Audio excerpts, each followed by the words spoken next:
የቤተክርስቲያኒቱን የ8 ዓመት እቅድ አላወቅንም። ምን የታቀደ እቅድ አለው ብለሽ ያልሽው ጥሩ ጥያቄ ነው። ለመጨረሻ አካባቢ መጠይቅሽ ደግሞ ነገሩን ያገጣጥሞታል።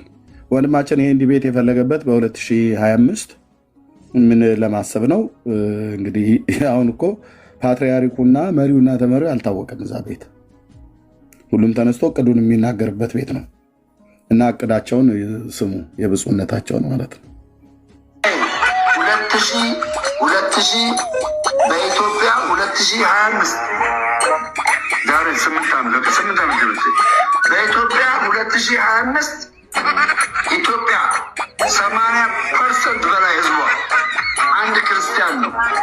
80% 2025 ላይ 80% ክርስቲያን አንድ ኢትዮጵያ ነው። 80% ማነው ያ ክርስቲያን? ኦርቶዶክስ። በቃ ኦርቶዶክስ፣ ሁሉም ወደ ኦርቶዶክስ ይመለሳል። አስፈቱ ጋር ይሄ ውሽ ነው። ለምን የኦርቶዶክስ መጽሐፍቶች ከፍ እያሉ ይመጣሉ። አሁን ከፍ እያሉ ይመጣሉ። አስተማሪዎች፣ ወንጌል ሰባኪዎች በኦርቶዶክስ ተዋሕዶ ቤተክርስቲያን ውስጥ እየኮሉ ይመጣሉ። ትመለከታላችሁ።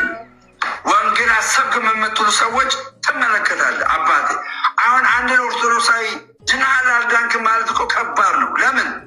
ለምን የአዳኙን ኢየሱስ ክርስቶስን ያመነ ሰው አልዳንክም ድናል ብለን እኮ የሆነ መልክ ልንሰራ አያስፈልግም። ስለዚህ በኦርቶዶክስ ውስጥ ጀግና የሆኑ የወንጌል አርበኞች፣ የማይሳደቡ ሌላም ቤተክርስቲያን የማያቃሉ የማይሳደቡ ሰዎች ይነሳሉ እኮ ነው የምልህ። ይኸው ከምና ይኸው በቃ ጸጉር ይበቃል፣ ይነሳሉ።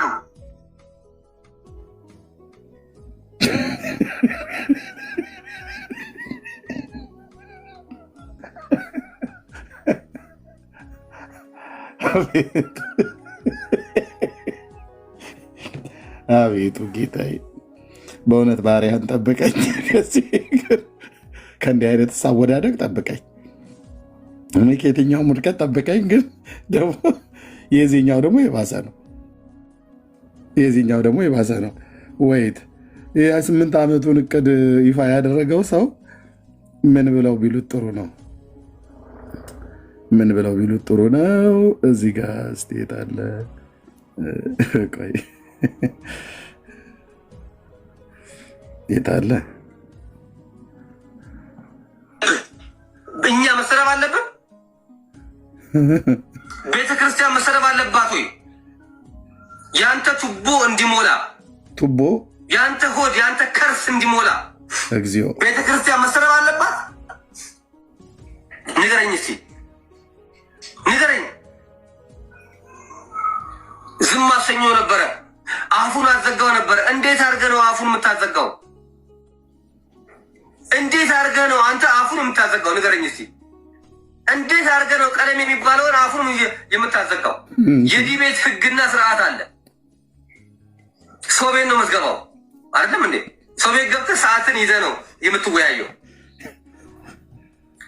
ይጠይቃል ጥያቄ፣ ከየት ታመጣዋለህ? በእኛ ቤተክርስቲያን እኮ ነገረ ማርያምን የሚያስተምሩ መምህራን በእውቀት ብቻ አይደለም፣ እውቀት ያላቸው ብቻ አይደሉም የሚያስተምሩት። ነገረ ማርያምን የሚያስተምሩት እውቀት ያላቸው መምህራን ብቻ አይደሉም የሚያስተምሩት። ስማ አንተ ደምሮ የምትባል ደንቆሮ ስማ።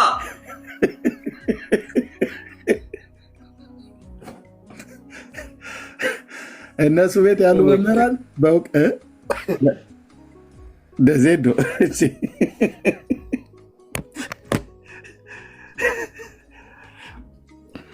በእውቀት ብቻ አይደለም የሚያስተምሩት አለ። እውነቱ ነው። በእውቀት ብቻ ሳይሆን በሙቀትም ነው የሚያስተምሩት።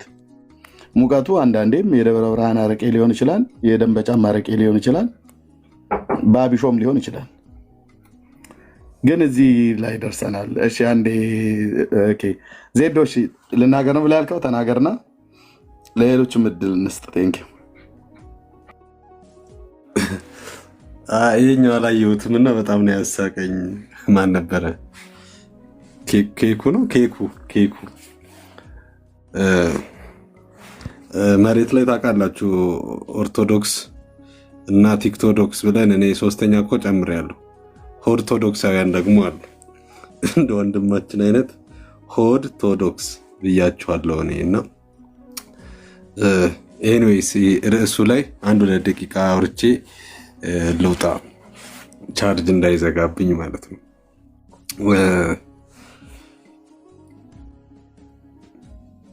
ኤርፎን ላጥፋ። ሰማለሁ ድምፄ በደንብ? አዎ ትሰማለህ። እሺ ቴንኪዩ። ኦርቶዶክሳውያን ለምን ተተራመሱ በሚለው ጉዳይ 1-2 ደቂቃ እግዚአብሔር ቃል አወራላችሁና በደንብ ታገናኙታላችሁ። ታውቃላችሁ የሆነ ጊዜ አንድ ፌስቡክ ላይ የሆነ የመንግስት ፔጅ ነው የሆነ ጽሑፍ አንብቤ ያለውኝና የሆነ ሲፈርስ አዲስ አበባ ታውቃላችሁ መልሶ ግንባታ ላይ ስለሆነ እና ግንባታውን ተቃውሞ ከታሰሩ የተወሰኑ ወጣቶች መካከል ምንም የሉበትም፣ የፈረሰባቸው አይደሉም። እዛ አካባቢ እነሱ ላይ የፈረሰ ቤት የለም። ቤት የፈረሰባቸው ስንት እያሉ በጣም ሰፈሩን በጥብጠውት ታስረውና ሲጣራ ለከዛ ሰፈር ጫኝ አውራጅ ናቸው እነሱ። ሰፈሩ ከፈረሰ መጫንና ማውረድ አይችሉም፣ ገቢያቸው ተቋረጠ ማለት ነው። እና በጣም ብዙዎቹ የተንጫጩት የተተራመሱት ጫኝ አውራጅ ስለሆኑ ነው። በደንብ ይገባቸዋል ንግግሬ። ጫኝ አውራጅ ስለሆኑ ነው። ህዝቡን ይጭኑታል፣ ያወርዱታል። እውነተኛው መንገድ ከተነገረውማ ህዝቡን ራሱ ችሎ ስለሚሄድ ራሱ ችሎ ስለሚንቀሳቀስ መንገዱን ካወቀው መንገዱ ላይ ስለሚራመድ በሩን ካወቀው በሩ ላይ ስለሚገባ ያ ነገር ደግሞ አያዋጣቸው። ምክንያቱም ጫኝ አውራጆች አሉ። ሆዳቸው በመጫንና በማውረድ ላይ የመሰረቱ ሆዳቸው እውር ድንብሩ በወጣበት ህዝቡ ላይ እውርነቱን የሚጠቀሙበት አለማወቁን መሳቱን ወደ ሲኦል መጓዙን የሚጠቀሙበት በጣም ብዙዎች አሉ። ሁለት አይነት ናቸው። አንዳንዶች ጫኝ አውራጅ ስለሆኑ ነው። ሌሎቹ ደግሞ አያውቁም። የጫኝ አውራጆቹን መተራመስ አይተው ነው የሚተራመሱት። በደንብ ይገባቸዋል ብዬ አስባለሁ ነቄ ከሆናቸው። ሌሎቹ ጫኝ አውራጆች ናቸው ከላይ ያሉ። ኦኬ ፖኬታቸው ኪሳቸው ከዚህ ከህዝቡ አለማወቅ ጋር ከተረት ጋር የተሰፋ ስለሆነ ተረቱ ተሻረ ማለት ኪሳቸው ይጎልባቸዋል። ሌሎች ደግሞ አሉ የጫኝ አውራጆቹን መተራመስ አይተው የሚተራመሱ ደግሞ አሉ። ከላይ ሲጮህ ምንም አልገባውም፣ ዝም ብሎ ይጮሃል። ልክ የሐዋርያት ሥራ ላይ ምንም ሳያውቁ የኤፌሶን አርጤምስ ታላቅነት እያሉ ይጮሁ ነበር። በጣም ይገርመኛል መጽሐፍ። ገሚሶቹ ስለምን እንኳን እንደሚጮሁ አያውቁም ነበር ይላል መጽሐፍ ሲናገር። አሁን ገሚሱ ስለምን እንደሚተራመስ ምን እንደሆነ አያውቅ። ርዕሱ ራሱ ትናንት ራሱ ምን እንደነበር አያውቅም። ኦኬ የሆነ ፎሎ የሚያደርገው አንድ ቲክቶዶክስ አለ። እሱ ደብሮታል፣ በቃ ይደብረዋል እሱ። አንዱ ደግሞ ሲሳይን ሲሳደብ ያለ ስለምን እንደሆነ እንኳን እኮ አያውቅም። ገብቶ ሲሳይን ስድብ። ሁለት አይነት ሰዎች ናቸው። ኦኬ ጫኝ አውራጆቹ ማለት ነው። የሐዋርያት ሥራ ምዕራፍ 16 ላይ በጣም የምታውቁት አንድ ድንቅ ቃል አለ። ላንብብላችሁ እያሳየኋችሁ ቢሆን በጣም ደስ ይለኛል። ኤርሚሻይ በትልቁ መሆን ይችላል።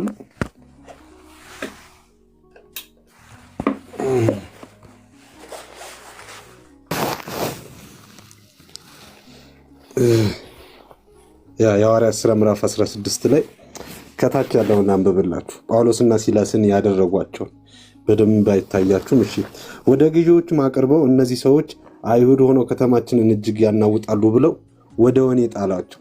ሪዝኑ ምንድን ነው? እነዚህ ሰዎች አይሁድ ሆነው ከተማችንን እጅግ ያናውጣሉ፣ የሮሜ ሰዎች ሆነን እንቀበላቸውና እናደርጋቸው ዘንድ ያልተፈቀደን ልማዶች ይናገራሉ አሉ።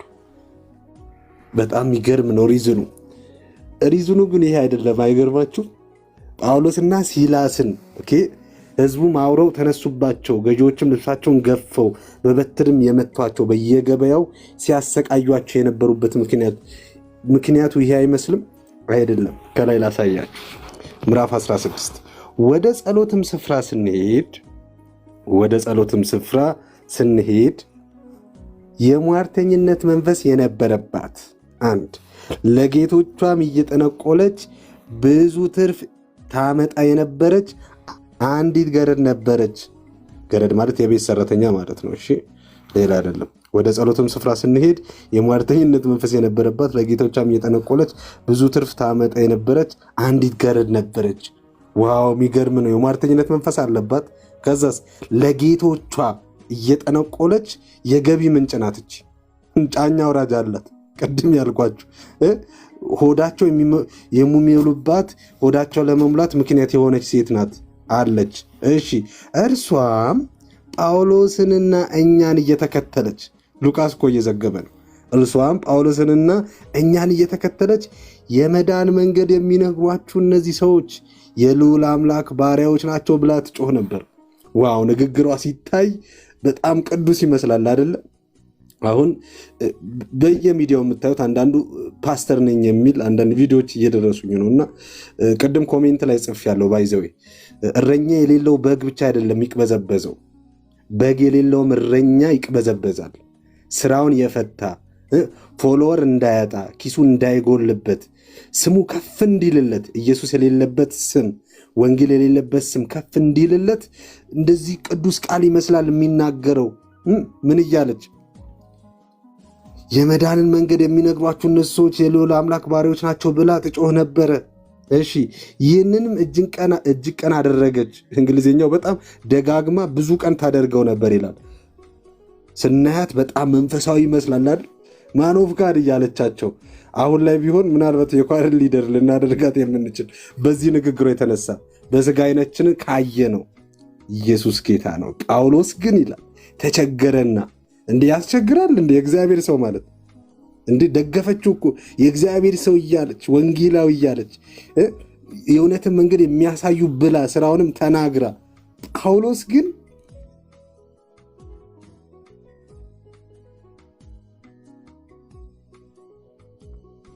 በዚህ በተንጠለጠለው ጆሮ አይደለም በመንፈሳዊ ጆሮ ነውና የሰማው። ጳውሎስ ግን እዚህ በክብ አይኑ አይደለም በመንፈሳዊ አይኑ ነውና ያያት። ዘወር ብሎ ይላል መንፈሱን ከእርሷ እንድትወጣ በኢየሱስ ክርስቶስ ስም አዛሃለሁ አለ። በዚያም ሰዓት ወጣ። እሺ ምን ተፈጠረው? እዚህ ጋር ዴሊቨረንስ ነው የተካሄደው። አንዲት የታሰረች ነፍስ ተፈታለች። ክብር ለጌታ ከማለት ይልቅ እነዛ ቅድም ለጌቶቿ እየጠነቆለች ብዙ ትርፍ ታመጣ ነበር ብሎ ቁጥር 16 ላይ ነገረን። ጌቶቿ ቁጥር 19 ላይ መጡላችሁ። ጌቶቿም የትርፋቸው ተስፋ እንደወጣ ባዩ ጊዜ ጌቶቿም የትርፋቸው ተስፋ እንደወጣ ባዩ ጊዜ ክብር ለጌታ ይሁን። አንዲት ነፍስ ከጨለማ መለጠች አላሉ። ይተራመሳሉ ነው ማለት ይተራመሳሉ። እንደወጣ ባዩ ጊዜ ጳውሎስንና ሲላስን ይዘው ወደ ገበያ ልብስ ሊገዙላቸው ሊጋብዟቸው እንዳይመስል ወደ ገበያ በሹማምት ፊት ጎተቷቸው። መተራመስ ሆነ፣ ጩኸት ሆነ። በመዶሻ ነው የምልህ የሚል አይነት ድምፆች በቃ መሰማት ጀመሩ ማለት ጎተቷቸው። ከዛስ ሪዝኑ ምንድን ነው? አሁን አገኘ ነው አይደለ? የዚህ ትርምስ ሪዝን ትርፍ ያስገኝላቸው የነበረ ጅኒ ተባሯል። ሪዝኑ ይሄ ነው። ግን ሌላ ሪዝን መረጡ። ወደ ግዢዎች ማቅርበው እነዚህ ሰዎች አይሁድ ሆነው ከተማችንን እጅግ ያናውጣሉ። አሁን ሚዲያ ላይ ቀጥተኛ የሆነ ሪዝን አይነግሩህም። ኤርሚያስ ቤተ ክርስቲያንን ይሳደባል። ኤርሚያስ ቅዱሳንን ይሳደባል። ቅቡን አያችሁት አደለ? ምክንያቱም ከስር የሚከተላቸው ድንጋይ ሲያቀርቡ የሚወግርላቸው ህዝብ እንዲነሳላቸው ቅብ ያደርጉታል። እነዚህ ሰዎች ከተማችንን እጅግ ያናውጣሉ። አይሁድ ሆነው ገብቷል። አገናኙት፣ ከሃይማኖታቸው ጋር ከዘራቸው ጋር አገናኙት። በጣም ብዙ ሰዎች ተናውጠዋል፣ ተተራምሰዋል በሆነው ጉዳይ። ለምን ሲባል ጫኛ አውራጆች ናቸው። ልክ እንደነዚህ ሰዎች ገቢያቸው ይቋረጣል። ነገረ ድነት ላይ የሆነ ሪዝን ተነስቶ የመዳን መንገድ ኢየሱስ ነው በለ ከመንፈስ ቅዱስ እርዳታ ጋር ድባቅ ስትመታው መንገዱ እናሳይሃለን ብለው የሚቦጠቡጡት ህዝብ አለ። ያ ይጎልባቸዋል። ህዝቡ ጉልበቱ እስኪላጥና ግንባሩ እስኪቀላ ድረስ እየተንበረከከ የሚሰግድላቸው በብራቸው የሸጡለት ስዕል አለ።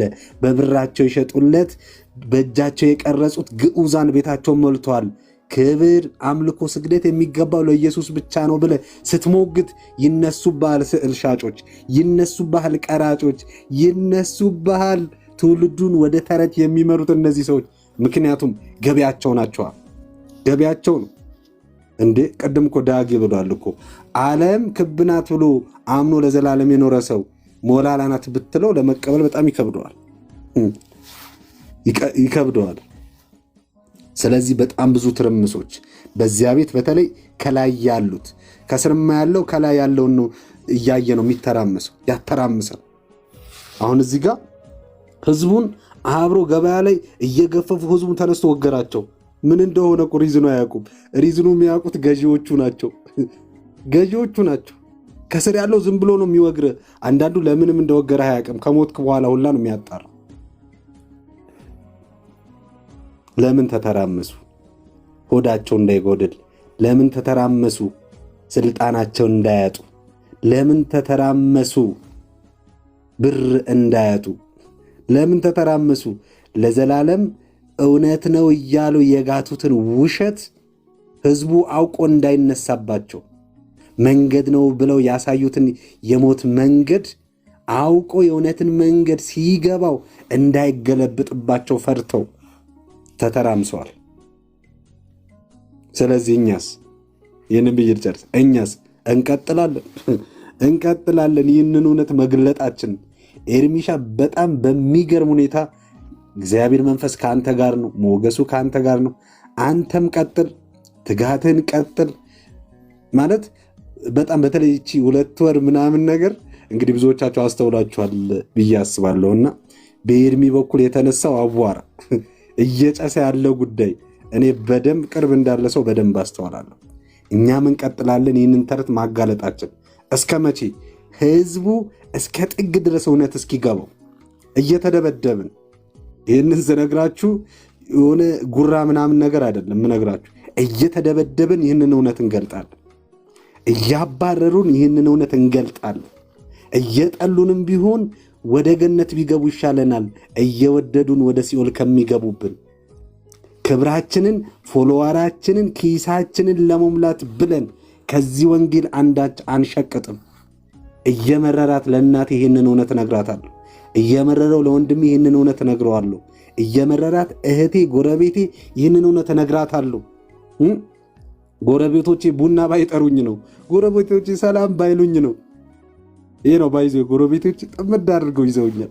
ምንም እኮ አላልኳቸው። ቲክቶክ ላይ አይተውኝ እንዲህ ይሄ የኛ ጎረቤት አይደል እንዲህ ብለው ጥምድ አድርገው ይዘውኛል። ይጥመዱኝ። ይሄ እውነት ገብቷቸው እየጠሉኝ ወደ መንግስቱ ቢገቡ ይሻላቸዋል። ከዛ እሳት ቢያመልጡ ይሻላቸዋል። ከተረት መንገድ ፈቀቅ ብለው ወደ እውነት ቢመጡ ይሻላቸዋል። ምንም የማንለውጠው እውነት፣ የማንቀይረው ሀቅ ይሄ እግዚአብሔር ቃል የገለጠው ወንጌል ነው። ተባረኩልኝ። ኤርሚሻ እወዳችኋለሁ ሁላችሁ።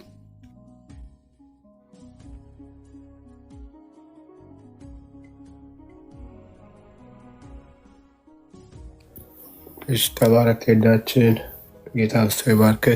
ቆይታ የተገኘ ሰው አምናለሁ ቆይታ ከአገልግሎት ጋር እንደነበረ ሚዲያ ላይ ጠፍተሃል። በድጋሚ ስላየንህ ደስ ብሎናል። ጌታ ማብስቶ ይባርክህ። ስላካፈልከን፣ ሼር ስላረከን ቃል ኤርሚ እስኪገባ ሀሳብ ልስጥ በዚሁ ጉዳይ ላይ ለምን ተተራመሱ የሚለው መጀመሪያ ኤርሚን ጨምሮ ሁላችሁንም በጌታ በኢየሱስ ክርስቶስ ስም ሰላም ማለት እወዳለሁ። ቢኒዬ፣ ዜዶ፣ ሄዱ፣ ብራዊት፣ ዳግዬ እንዲሁም ታች ያላችሁ ወንድሞችና እህቶች ጌታ ጸጋና ሰላም ይብዛላችሁ። ሰላምታ ይድረሳችሁ። ለምን ተተራመሱ በሚለው ሀሳብ ላይ ትንሽ ለመጨመር ነው። በጣም ከቅድም ጀምሮ ሲባል ነበረ፣ ብዙ ነገር ተብሏል እና እግዚአብሔር ደግሞ በአንድም በሌላ መንገድ ያስተምራል፣ ይናገራል ለልጆቹ ለትውልዶቹ ማለት ነው። እና በዚህ ኦርቶዶክሳውያን ውስጥ በተነሳው ትርምስ ወይም በተነሳው አለመግባባት ውስጥ ወንጌል እየተሰራ እንደሆነ ማመን አለብን ማለት ነው። ሁላችንም ወንጌል እየተሰራ እንደሆነ ማመን አለብን። ወንጌል እየተሰራ ነው። እግዚአብሔር ይመስገን ለዚህ ክብሩን እግዚአብሔር እየወሰደ ስለሆነ ማለት ነው። ያ እንዳለ ሆኖ ግን በእነሱ ዘንድ ለተነሳው መከፋፈል ወይም መበጣበጥ ወይም ደግሞ ልክ እንደ ርዕሱ መተራመስ የሚጠቁሙት አካል አለ። እጃቸውን ከመጠቆም የማይቆጥቡበት አካል አለ። ያም አካል ማን ነው? የክርስቶስ አካል የሆነችውም ወይም በክርስቶስ አካል የተመሰረተችዋን የወንጌል አማኙን ህብረተሰብ ሁልጊዜ ይጠቁሙታል። በእነሱ አገላለጽ ልናገረውና የማያፍሩበት ይህም ብቻ ነው። እኛን ሲጠሩ ብቻ ነው የማያፍሩበት፣ መናፍቃን ብለው ማለት ነው። በሚሉ ላይ ሁልጊዜ ጥቆማ አላቸው፣ ቤታቸው ለተነሳው ነገር ማለት ነው። በአንድም በሌላም መንገድ ምክንያት ሊሆን ይችላል የሚያነሱት ወደኛ የሚጠቁሙት ነገር ማለት ነው። በዋናነት ግን እሱ ብቻ አይመስለኝም። እርስ በርስ አለመግባባቶች እንዳሉ ይታወቃሉ። እርስ በርስ እንደ አንድ ቤተ እምነት እንደ አንድ ቤተ ክርስቲያን ቤተ እምነት ውስጥ እንዳሉ ሰዎች እርስ በርስ አይስማሙም። ለምሳሌ በአስተምሮ ላይ የተለያየ አቋም አላቸው። ቅድም ሲገለጽ ነበረ። በነገረ ድነት ላይ የተለያየ አቋም አላቸው። አንደኛው አካል ኢየሱስ ክርስቶስ በመሞቱ ዓለም ሁሉ ድኗል ብሎ የሚያምን ነው፣ በነገረ ድነት ላይ ማለት ነው። አንደኛው አካል ደግሞ ኖ ያመነው ብቻ ነው የዳነው ብሎ ደግሞ የሚያምን አለ ማለት ነው። በነገረ ድነት ላይ በዚህ ልዩነት አላቸው። እንደገና ደግሞ ነገረ ማርያም ላይ ልዩነት አላቸው። የገነነ ብቻ አይደለም የገነገነ ልዩነት አላቸው። እስከ መሰዳደብ ድረስ ያደረሳቸው ነገረ ማርያም ላይ በዋናነት ሲነሳ ነገረ ማርያም ላይ ጥንተ አብሶ አለባት የለባትም የሚለው እንዳለ ሆኖ፣ ሌላኛው ደግሞ ኢየሱስ የተቀደሰው በማርያም ነው፣ ኢየሱስ ቀድሞም የተቀደሰ ነበር የሚል ልዩነት አላቸው። እስቲል ነገረ ትምህርት ላይ ምን አላቸው? በራሳቸው ልዩነት አላቸው። እሱም ያበጣብጣቸዋል ማለት ነው። ሌላኛው ያው በነገረ ክርስቶስ ነው። በነገረ ክርስቶስ ላይ አንደኛው አካል ነገረ ክርስቶስን ሲያነሳ ፍጡር ብሎ የሚናገረው የሚያስተምሩት አካል አለ። አንደኛው አካል ደግሞ ኖ ክርስቶስ ፍጡር አይደለም ብሎ የሚያምን አካል አለ ማለት ነው። ስለዚህ በዚህ ሁሉ ልዩነታቸው እርስ በርስ ምን አለ? ውስጣቸው መበጣበጥ አለ ማለት ነው። ግን ስቲል ማንን ነው የሚጠቁሙት? ውጫዊ ያደርጉታል ችግሩን፣ ውስጣዊ ማድረግ አይፈልጉም። የጎንዮሽ ያደርጉታል ችግሩን፣ የውስጣዊ ማድረግ አይፈልጉም ማለት ነው። የውጫዊ ሲያደርጉት ወደኛ ነው የሚጠቁሙት ማለት ነው። እና ይህ ነገር የነሱ የመበጣበጣቸው ምክንያት እንዳለ ሆኖ ካስተምሮታቸው አንዱ ደግሞ ገድላትና ድርሳናት ስለሆነ በወንጌላውያን አማኝ የሚነሳባቸው ጥያቄ ወይም የሚነበብባቸው ምንባብ ትክክል አይደለም ተብሎም ከቤተ ክርስቲያናቸው ጭምር የወጡ ተሐድሶአውያን ተብለው የተጠሩ በነሱ ማለት ነው። ነገር ግን በዛ ልክ የወንጌል ልዩነት ስለተፈጠረ በየትኛው በገድላትና በድርሳናቱ መካከል ማለት ነው አሁንም አፍረው ተሸማቀው ነው ያሉት ማለት ነው። በጣም የሚገርመኝ ሕይወት ለሚገኝበት ነገር መጽሐፍ ቅዱስ ሲያስተምረን በእርሻ ቦታ ላይ እንኳን ማለት ነው በእርሻ ቦታ ላይ ሁለት አይነት ዘር መዝራት እንደሌለብንና እንደማይገባን መጽሐፍ ቅዱስ ይነግረናል። በአንድ እርሻ ቦታ ላይ ሁለት አይነት ዘር የሚዘራ ከሆነ አንዱ ለአንዱ አረም ነው የሚሆነው። አንዱ የአንዱን የዘር ፍሬነትን ያመክነዋል፣ አረም ነው የሚሆንበት በሌላ አገላለጽ። ስለዚህ ሕይወት ለሚገኝበት ነገር እንኳን እንዴት ሁለት ነገር ይዘራል? አንዱ እንዴት ፍጡርን ይሰብካል? አንዱስ እንዴት ፈጣሪን ይሰብካል? ሕይወት ለሚገኝበት ነገር ማለት እዛ ቤት የምታዩት ይህንን ነገር ልክ እርሻው ላይ ሁለት አይነት ዘር መዝራት እንደማይቻል መጽሐፍ ቅዱስ እንዳስተማረን ሁሉ ሕይወት ለሚገኝበትም ነገር ለቤተ እምነታቸው ማለት ነው ሁለት አይነት ዘር መዝራት የለባቸው፣ የሰውና የአምላክ። አንዳንዴ ፍጡሩን ይሰብካሉ አንዱ፣ ፍጡርን ስንል ደግሞ ያው ግልጽ ነው። በዋናነት ማርያም ናት። በዋናነት ማርያም ከፍጡር በላይ ከፈጣሪ በታች የተለያየ ቁልምጫ እየተሰጣት ፈጣሪ ወደ መሆን እኩል ያደረሷት። አንዳንዴ ግዑዝንም እኩል ያደርጋሉ። እንደነ መስቀል ያሉ እንደነ ውሃ ያሉ እንደነ የሚወሰዱት ቁርባን ያሉ እነሱን ነገር ሁሉ ምን አድርገው ይወስዳሉ? አዳኝ፣ ብቸኛ አዳኝ አድርገው እነሱን ይወስዳሉ። በአንዱ በኩል ደግሞ ነው እምነት ይቀድማል ብሎ ደግሞ በአንዱ በኩል የሚያስተምር አካል አለ ማለት ነው። ስለዚህ ለብጥብጣቸው መንስኤ ውስጣዊ እንዳለ ሆኖ ውስጣዊውን ነገር ግን መንካት አይፈልጉም። በቃ ውጫዊውን ማድረግ ይፈልጋሉ ማለት።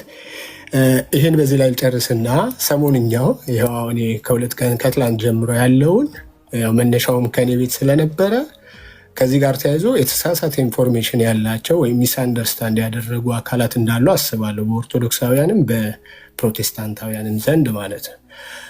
በኦርቶዶክሳውያን ዘንድ እኛ ሆን ብለን ወይም ደግሞ ኤርሚ ሆን ብሎ ይህንን ነገር እንዳዘጋጀው ድራማ አድርጎ እንዳዘጋጀው ተደርጎ ተቀርጿል።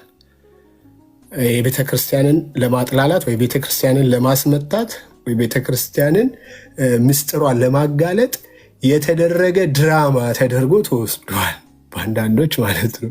ይሄ በጣም የሚያስቅ ነው። ለነበረን ሰዎች እዚህ ላለንም ለነበርንና ለተከታተልን ሰዎች ይሄ ግልጽ ነው፣ ግልጽ ነው። በማናችንም የተዘጋጀ ድራማ የለም። ወዶ ነው የገባው። ደምረው በከፈትኩት ቤት ላይ ገባ። ከገባ በኋላ ኤርሚም ድንገት መጣ። በቃ ኤርሚ እኔ እንደው የኤርሚ ችግር ልክ የጳውሎስ አይነት ጳውሎስ አንዳንዴ የሆነ ነገር በል ስትሉት ወይ ሰላምታ አቅርብ ስትሉት አይችልም። ውስጡ የተሞላ ወንጌል ነው እና እስኪ ትንሽ ካለህ ብላችሁ ስትሉት እሱ ገና ከዛ ከአብርሃም ጀምሮ ይጀምርላችኋል፣ ይተረትረዋል። ከአብርሃም ጀምሮ እየተዋረደ ይመጣል፣ ክርስቶስ ጋር ይደርስላችኋል። አይችልም፣ አያስችለው። ልክ እንደዛ ሆነ ኤርሚ። ጌታ በሚያውቀው ቪዲዮ ላሳያችሁ ይችላል። ሰላምታ በለን ብቻ ነበር ያልኩት። አንተ እያለህ ዝም ብሎ መናገር ይከብዳልና ፕሊዝ ሰላምታ አቅርብ ነበር ያልኩት። አይቀጥል ወንድምነት ችግር የለም ምናምን አለኝና ሰላምታ እያለን በቃ ቆመ። እዛ ላይ ስናወራ እኔና ደምረው ነን ያወራ ነው በነገረ ማርያም ላይ ማለት ነው። ማርያም ታድናለች አታድንም በሚለው ከዛ አውጣና አንብብልኝ አለኝ። ኦፍኮርስ እኔ አውጥቶ የሚነበብ የለኝም። ሁላችንም እዚህ ስለምንከታተል ስክሪንሸት አድርገን የምንይዛቸው ፎቶዎች አሉ። ለማንኛውም ጊዜ ይጠቅመኛል ብዬ የማስባቸውን ስክሪንሸት አድርጌ ይዛሉ። ያን ስክሪንሸት አወጣውለትና ይሄ እኔ ጋር የለም አለ። ከየት ያመጣው መጽሐፍ ነው አለ። ኋላ ሲል ይሰራ ሲል አይ ይሄ እትም አንተ ጋር ከሌለ ይሄ አንተ ጋር የለም ማለት ነገሩ የለም ማለት ነው ማለት አይደለም ብሎ ኤርሚ አወጣው መጽሐፉን ማለት ነው። በዛ መነጋገር ተጀመረ። ሁለቱ ንግግር ቀጠሉ። ከዛ አይግባባም ይወጣል፣ አይግባባም ይገባል፣ መልሶ ገስት ይልካል ይገባል፣ ተቆጥቦ ያወራል፣ መልሶ ደግሞ አግሬሲቭ ሆኖ ይናገራል። እንደዛ ሆነና እየቀጠለ ቀጠሮ ተያዘ። በቃ ለምን ከራሱ ወጣና ለምን እኔ እናንተ በኮስታ እናረግም? ኢማጂን ለምን እኔ እናንተ በኮስታ እናረግም? እንዳላረዝሙ የራሱ ፍላጎት ስለሆነ ማለት አይ በኮስታ አልቀበልም አለ። እሺ እንትናን ቤት አልቀበልም በቃ ወይ የሆኒ ማኛ ቤት ይሞከር። የሆኒ ማኛ ሲደወለት አላነሳ። እሺ ሶሲ ጋ ይሁን አለ። አይ ሶሲ ጋም አልመጣም ቤቱ ስራ ስለሌለው አልመጣም። በቃ እንደዛ እኮ እሱም እኮ ምርጫ ሲሰጠው አልመጣም ማለት መብቱ ነው። ልክ ዳጊ ጋ ይሁን ሲባል ዳጊማ ብሎክ ተደርጊያለሁ ደግሞ አንተና ዳጊ አንድ ናችሁ እንዳለ ሁሉ አልመጣም ማለት ይችል ነበር። ሲሳይ ቤት ሲባል በደስታ ተቀበለው። ኦኬ ቀጠለ ሲሳይ ቤት በሚለው ከዛ ርዕሰ ጉዳዩ ላይ አወሩ። ፋይናሊ ተስማሙ ርዕሰ ጉዳዩ ላይ ማለት 2 ሰዓት ሲጠበቅ የኢትዮጵያ 2 ሰዓት ሲጠበቅ ጀምሮ አልመጣም። ስለዚህ 100% ስህተቱ የደምረው ነው ስለሌለ አይደለም፣ ከቤተ እምነታችን የተለየ ቤተ እምነት ስላለ አይደለም። 100% ስህተቱ የእሱ ነው። ቀጠሮ ተቀጥሮ ቪዲዮ ተሰርቶ ሰዓት ተጠብቆ አልመጣም ማለት ነው። ስለዚህ ከዚህ ጋር ተያይዞ እዛ ቦታ ላይ ኤርሚ ለተናገረው ተገኝቷልና የእግዚአብሔርንም ሕዝብ አክብሮ ተገኝቷልና መልእክቱን ማስተላለፍ ነበረበት። ደግሞ ከአንድ መንፈስ ጠጥታችኋል እንደሚባለው ጌታን አንድ ኮንፈርም የሆነልኝ ነገር ምንድን ነው? ለኤርሚ ይኸው እውነቱን ነው የምነግራችሁ። ከፈለኩ በቪዲዮ ያሳያችኋለሁ። ውስጤ አንተ ገብታል፣ ተገኝተሃል፣ በቃ የእግዚአብሔርንም ሕዝብ አክብረ ተገኝተሃል። እስካሁን ግን ቮይሱን እስካሁን እንኳን አላየሁም። ቪዲዮም ላክልኝ ብሎ ልኬለት እስካሁን እንኳን አላየሁም። ቴክኖሎጂ ነው ታውቃላችሁ፣ ሰው ሲያየው 2 ቲክ ይሰጣል እና እስካሁን አላየሁም። ግን እዛ ቦታ ላይ ያልኩት በቃ 4000 ሰው የነበረው ባለው ሰው ፊት ላይ አንተ ልትወያይ ያሰብክበትን ጉዳይ ተናግረ ወንጌልን ሰብከ ውጣ፣ አጋጣሚን ተጠቀምበት የሚል የ1 ደቂቃ ከ20 ምናምን እንትን ሪከርድ ላኩ። እስካሁን ግን አላየሁም። ውስጡ ደግሞ እሱም እንደዛው የተሞላ ነው። አሁን ዳጊም ቢሆን ለዛ ቦታ ላይ የሚያደርገው ነገር ነው። ሌሎቻችንም ቢንም እብራሂም እንደዚህ ዜዶ የምትሆኑ የምታደርጉት ነገር ነው። ያው መንፈሳችን አንድ ስለሆነ ማለት አጋጣሚውን መጠቀም ግድ ስለሆነበት በዛ ቦታ ላይ ወንጌሉን ተናግሮ ወርዷል። ያነበበው ነገር ቢኖር ደግሞ የቤተ መጽሐፍታቸው ምንባብ ነው። የቤተ መጽሐፍታቸው ምንባብ እኛ ስናነበው ስድብ ከሆነ እነሱ ደግሞ በየቤተ ክርስቲያኑና በየአውደ ምሕረቱ ሲናገሩት ቅዱስ የሚሆንበት ምክንያት የለም። ኤርሚ ሲሳይ ፈቅዶለት ኤርሚ ተሳደበ፣ ቤተክርስቲያንን አባቶችን ምናምን ተሳደበ። ሲፈተሽ ፎቶ ቪዲዮ ምናምን ሲፈለግ የለም የተሳደበበት። ይህንን ደግሞ ቤተኞቹ የእኛ ቤተኞች አሁን ልጨርስ፣ የእኛ ቤተኞች የምንላቸው ወይም ከኛ ወገን ነን ብለው የሚያስቡ እንደዚሁ አንዳንድ ነገር ለመስራት ሞክረው ነበር። ከዚህ በፊትም ሞክረው አልተሳካላቸው። በሌላ መንገድ ለመምጣት ከትላንቱ ጀምሮ የሲሳይ ቤት ስህተት የሲሳይ ብቻ አይደለም ማለት ከዚህ በፊት እኛም ስንሰደብ ሲሳይ ዝም ብሎ ነበር። ባይዲፎልት ሲሳይ የሰራው አንፌር ነው። አንፌር ቢሆንም ግን እንኳን ሰራው ብለው የተቀመጡ ሰዎች ተመልክቻለሁ፣ አይቻለሁ። አንፌር ነው ማለት ሲሳይ ያደረገው ትክክል አይደለም፣ ግን ትክክል ባይሆንም ሲሳይ ያደረገው እንኳን አደረገው ብለው እንትኑን የሲሳይን ስህተት ለመናገር ሳይሆን ሲሳይ ፈቅዶ ኤርሚ የተናገረው ንግግር ትክክል አይደለም ለማለት ሌላ በተከሸነ ቃል ለማስቀመጥ የሞከሩ ሰዎችን ተመልክቻለሁ። ሌላው ደግሞ በግልጽ ፓስተር አሌክስ የሚባለው ያው ፓስተር አሌክስ ካልኩ አልቀረ ያንን ስም መጥራት ካለብኝ አላቅም፣ ግን ታውቁታላችሁ ብዬ ነው። ፓስተር አሌክስ ጋር ቤቱን ከፍቶ ሳይ ድንገት የደምረው ስህተት ምንድን ነው የሚል ርዕስ ሰጥቶ ይወያያሉ ምናምን። ከዛ ልጆቹን ሁሉ ቻሌንጅ ያደርጋቸዋል። የሲሳይ ስህተት ያወያዩ ስህተት አንዱ ካልመጣ አንዱ ተወያይ ካልመጣ እንዴት ሌላኛው ተወያይ ብቻውን እንዴት ክርክር ያደርጋል? እንዴት ውይይቱ ይቀጥላል? የሚል ነገር ማለት ኤርሚ ውይይት አላደርግም፣ ክርክር አላደርግም፣ ዲቤት አላደርግም። የመጣበትን ጉዳይ ግን ምን አድርጓል? አስቀምጧል።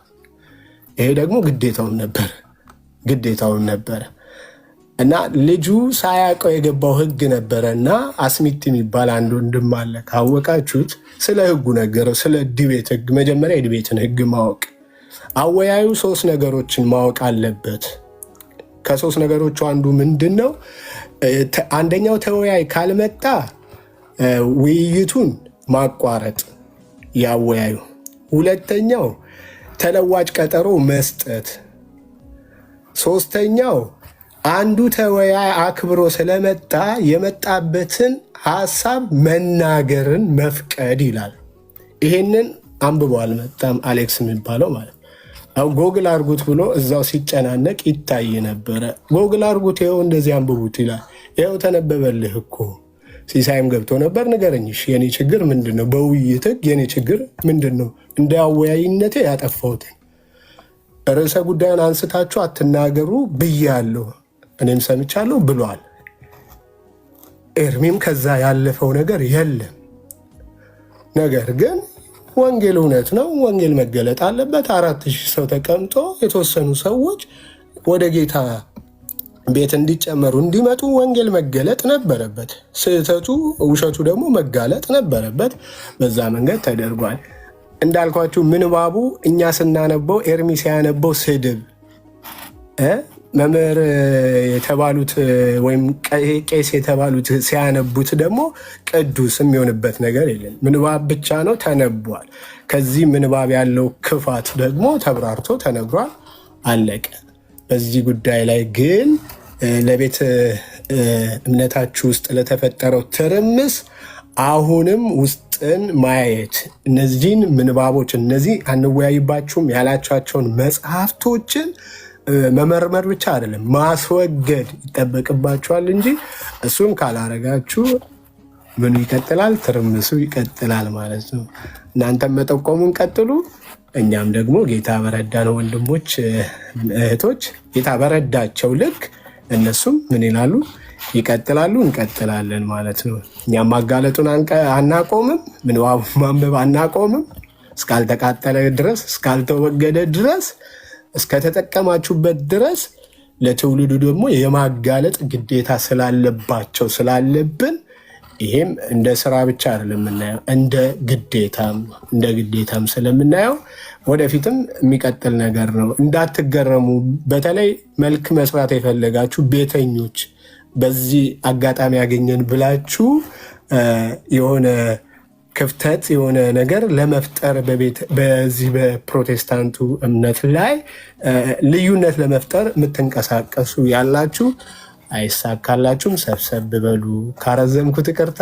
ይሄን ለማለት ያህል ነው። ማይክ ፍሪ። ተባረክ ወንድምነት፣ ጸጋ ይብዛላችሁ። ኦኬ። ከወንጌል አማኞች አቅጣጫ ችግር ነበር ብለው የሚሉትን ነገር ልሰማ አንድ ቦታ ላይ ተጠርቻለሁ። እዛ ልሄድ ስለሆነ ጌታ ይባርካችሁ። የወንጌል አማኞች ወገኖችን መስማት ጥሩ ነው፣ ወገኖቼ ስለሆኑ ማለት ነው። እና ሰምቻለሁ።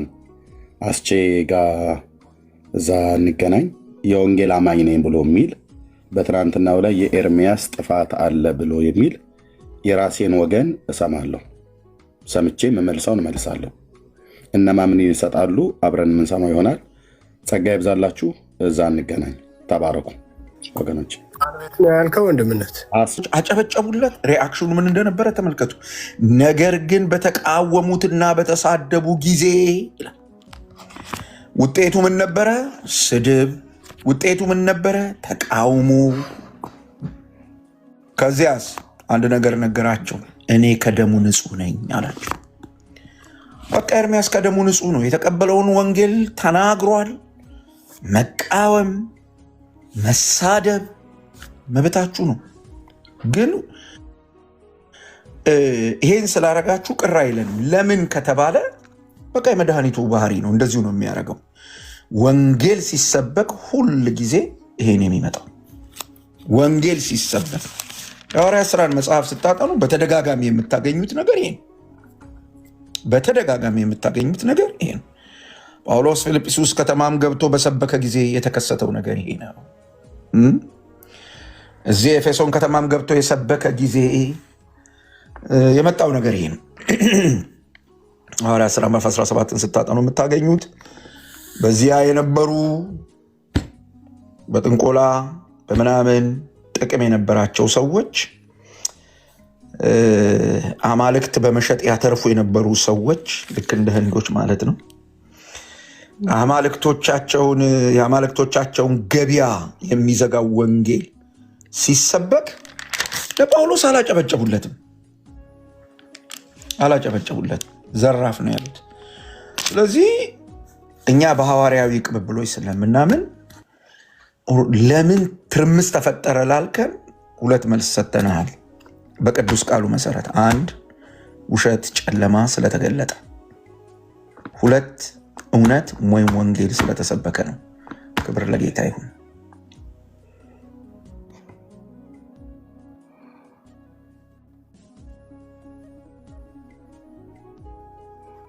ጨርሻለሁ። ኤርሚ ቴንኪው ፓስተር ጌ ተባረክ። ይኸው ነው እንግዲህ እውነት ለመናገር በቃ ይኸው ነው። ማንም ምንም ደብቆ ሊያስቀር አይችልም። የማይገለጥ ተሰውሮ የሚቀር የለም። ያውም በእግዚአብሔር መንግስት ውስጥ ማለት ነው። ያውም ቤተክርስቲያን ተብሎ ተጠርቶ ማለት ነው። በግለሰብም ደረጃ ክርስቲያን ነኝ፣ አማኒ ነኝ፣ አገልጋይ ነኝ፣ ፓስተር ነኝ፣ ወንጌላዊ ነኝ ወይ ጳጳስ ነኝ፣ መነኩሴ ነኝ ብሎ ተደብቆ የሚቀር ተሰውሮ የሚቀር ማንም የለም። አይኖቹ በምድር ዙሪያ ሁሉ ተገልጠው ሁሉን የሚያይ የሰራዊት ጌታ እግዚአብሔር ልጅ ጌታችን ኢየሱስ ክርስቶስ አለ፣ ያያል። በሰባቱ የወርቅ መቅረዞች መካከል የሚመላለሰው አሁን ሆሊዴ ሄዶ ወጥቶ እረፍት ላይ ያለ የሚመስላችሁ ሰዎች ካላችሁ በተለይ አብያተ ክርስቲያናት በጣም ተሳስታችኋል። ዛሬም ያያል። በሰባቱ የወርቅ መቅረዞች መካከል ይመላለስ የነበረው ደረቱን በወርቅ መታጠቂያ የታጠቀው የእግዚአብሔር ልጅ ያያል። አይኖቹ የእሳት ነበልባል የሆኑት የእግዚአብሔር ልጅ ያያል። የዳዊት ልጅ ያያል። ማንም እኮ አልኩ ማንም ቢሆን ከሱ ፊት ተሰውሮ ከሱ ፊት ተሸሽጎ ተደብቆ ሊያመልጥ አይችልም። የትኛውም ቤተክርስቲያን የእድሜያቸው ዘመን ለምን አዳም በተፈጠረበት ጊዜ ራሱ አይጀምሩም? ቤተክርስቲያን በዛ ዘመን አለች ብለው ስለሚሉ ማለት ነው። እኛ የምናውቃት ቤተክርስቲያን በበዓለ ሃምሳ ነው የተወለደችው። ግን እግዚአብሔር አለ፣ ቅዱስ የእግዚአብሔር ልጅ አለ፣ ያያል። ማየት ብቻ አይደለም የሚሰራውን ይሰራል። ታድሶ መምጣት ላለበት ነገር ታድሶ ያደርጋል። መፍረስ ያለበትን ያፈርሳል። መንቀል ኢቭን ወንድሞች ናቶች መግደል ያለበትን ሁሉ ጭምር ለወንጌል እንቅፋት የሆኑ ሰዎችን ሁሉ ጭምር በመግደል ያልፋል እግዚአብሔር ማለት ነው። በመግደል ምክንያቱም እነኚህ ሰዎች በተቀመጡበት ትውልድ በወንጌል እውነት እንዳይነካ የነዚህ ሰዎች በአስማታቸው በድግምታቸው እየተፈሩ ህዝብ የእግዚአብሔርን ቃል እንዳያገኝ የሞተላቸው ኢየሱስ ክርስቶስን እንዳይሰበኩ በክርስትና ስም በጎች ተብለው ተጠርተው በጎቹን ከእረኛቸው የማያገናኙ እረኛቸው የሰጣቸውን ንጹሕን ምንጭ ውሃ እንዳይጠጡ ያደረጉ ሁሉ በሙሉ ሳይቀጡ አይቀሩም።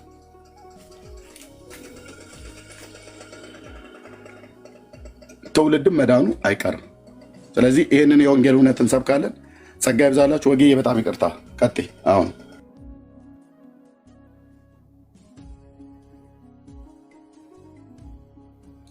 እሺ ይሰማል። አሁን አዎ ይሰማል። ወጌ ቀደም ሰላም ለእናንተ። እሺ ይሰማል። አሁን ያስተጋባሉ። ሰላም ለእናንተ። እሺ ይሰማል። አሁን ያስተጋባሉ። ሰላም ለእናንተ። እሺ ይሰማል። አሁን ወጌ ስልክ እያወራች ስለሆነ አይሰማሽም። ስለዚህ በቃ ምንድነው ስልክ እያወራችሁ ከነበረ ስታወሩ ላይቭ ላይ ሆናችሁ ስልክ እያወራችሁ ከነበረ ይደርባችኋል። ለዚህ አሁን ወጊ ስልክ እያወራች ነበር ወይ እየተጠቀምሽ ነበረ። ስለዚህ ይደረብብሽ ማለት ነው። ለሁለተኛ ጊዜ የአንቺው ድምፅ ለራስሽ ነው የሚደርብብሽ መልሶ። ያ በሚሆንበት ሳለ ወታችሁ እንደገና ሪስታርት አድርጋችሁ ወይ ደግሞ ዋይፋውን ከላይ አጥፍታችሁ እነዛ ነው የምታደርጉት ማለት ነው። ጸጋ ይብዛላችሁ። እሺ ቤኪ ለአንተ ምድል ልስጥ። አፍሪካ ነው ተናገርና ተኛ በጊዜ ማለት ነው። ቴንክ ዩ ቤካ። እሺ ወንድምነት ጸጋ ይብዛላችሁ። አወግዬ እንትን አድርጌ ሪስታርት አድርጌው እንደገና ስልክሽን አጥፊውና ሪስታርት አድርገሽ ተመለሺ። ያ ወንድምነት ጸጋ ይብዛል። ሁላችሁንም ሰላም ብያለሁ ክርስቲያን ወንድሞቼ እና እህቶቼ። እኔ በጣም ደስ ብሎኛል። ስፔሻሊ ትናንትና በሆነው ነገር ኢቨን አሁንም ራሱ ይሄ የተነሳው እሳት ስቲል አልበረደም። አይ ቲንክ ወደፊት የሚበርድ አይመስለኝም። በቃ ጌታ በስራ ላይ ነው ከምንም በላይ እና ጌታ ይመስገን። እኔ ሁላችሁም እንደምታውቁት እኔ ዝም ብዬ ሳስበው እግዚአብሔር ቀን ቆጥሮ አይ ቲንክ መግለጥ ያለበትን ጉዳይ ወደ አደባባይ ያመጣ ይመስለኛል። የታወቀ ነው። ኦኬ ይመስለኛል። እንደምታውቁት እኛ ክርስቲያኖች ነን፣ which በክርስቶስ ክርስቲያን ሆነን አንድ ሰው በክርስቶስ ክርስቲያን ከሆነ ደግሞ በቃ ተልኮ ይቀበላል ማለት እሱ የቀመሰውን ሌሎች እንዲቀምሱ እሱ ወደ መጣበት ብርሃን ሌሎች እንዲመጡ የምስራቹን እንድናገር ሁላችንም ተቀብለናል ብዬ አምናለሁ። ሰው በክርስቶስ ሲሆን ማለት ነው። እንደምታውቁት ወንጌል የምስራች ነው። የምስራቹ ደግሞ ለይቶ አይደለም ለሁሉም ነው። ለሁሉም ነው እና እዛ ቤት ሊነገር የሚገባ የነበረው ወንጌል ነው። ወንጌል ማለት ለሁሉም ሰው ጥቁር ቀይ የለ፣ አይሁዳዊ ግሪካዊ የለ፣ ባሪያ ጨዋ የለ፣ ለማንም ሰው እኔ በብርሃን ውስጥ ካለው እኔ ክርስቲያን ኮንኩኝ፣ እኔ ወደሚደነቀው ብርሃን ከመጣሁኝ የክርስቶስ ተከታይ ኮንኩኝ፣ በድፍረት በኃይል በስልጣን ይህን የምስራች እናገራለሁ፣ እገልጣለሁ። አለቀ። እኔ ጌታ የሆነ መስበር የፈለገውን ነገር ወይ ደግሞ ቅድም ኤርሚ እያለ ነበረ ለወንጌል እንቅፋት የሆነውን ነገር ሊያስወግድ ፈልጎ ይህን ነገር ራሱ ነገር ፈልጎ ቆስቁሶ የመጣ ይመስለኛል። እግዚአብሔር ራሱ ነገር ፈልጎ የመጣ ይመስለኛል። እግዚአብሔር እንደምታውቁት በዚያ ቤት ወንድሞቻችን ይረገጣሉ፣ ራይት? ቤተ እምነታችን ይረገጣል። እያንዳንዱ ተቋማችን ለምሳሌ ሙሉ ወንጌል ምናምን የተባለ በጣም የሚጠለጠልበትና የሚሰደብበት ቤት ነው።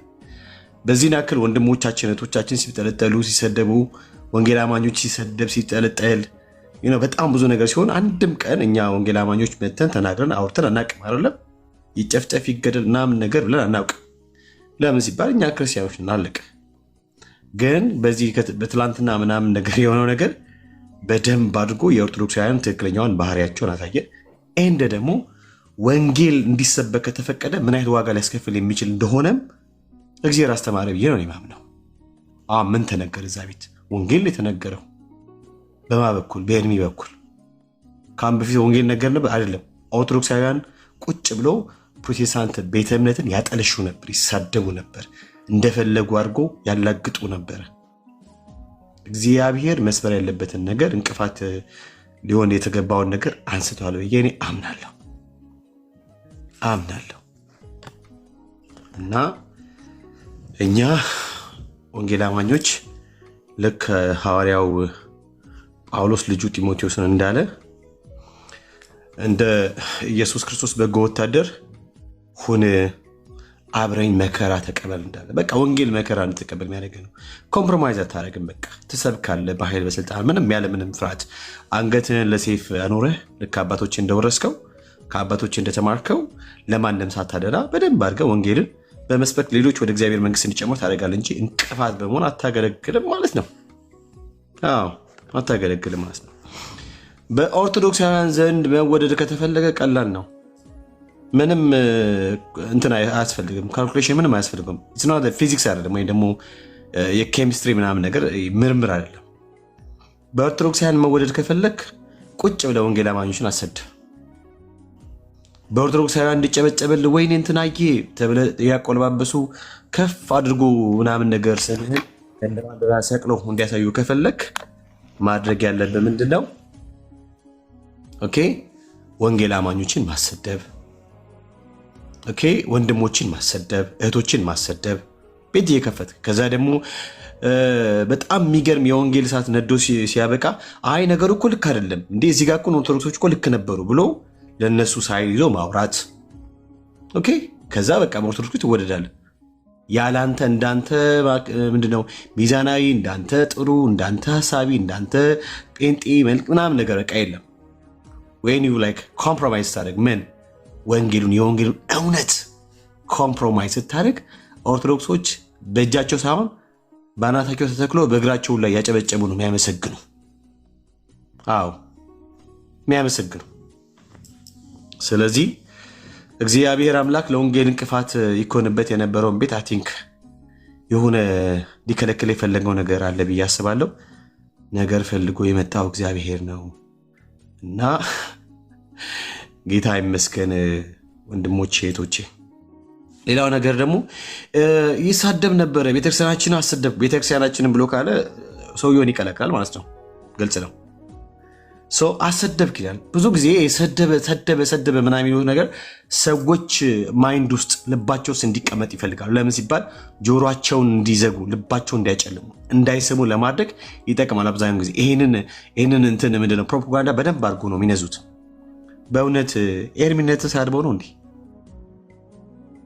የስድብ ቃል ካፉ ወጥቶ ያውቃል እንዴ? ሌሎች ወንድሞቻችንስ ቢሆኑ የስድብ ቃል ካፋቸው ወጥቶ ያውቃል እንዴ? አርሴማ አፏን ስትከፍት አሳየ፣ ይኸው አፏን ከፍታለች ብሎ። ታዲያ እናንተ ውስጥ ያለውን ነገር የተጻፈውን ነገር ቢያነብ ተሳደበ ይባላል እንዴ? ወንድሞቼ እናቶቼ ኦርቶዶክሳውያን ምንድን ነው የምታወሩት? ምንድን ነው የምትናገሩት? እንዴ በጉያችሁ ሸሽጋችሁ የያዛቸው እነኚህ መጽሐፍቶች አፋቸውን ይከፍታሉ እንደፈለጉ አድርጎ። አፋቸውን ሲከፍቱ የአፋቸውን ከፈቱ ብሎ ኤርሚያስ ነበበን። ምን ያርግ ታዲያ? እንዴ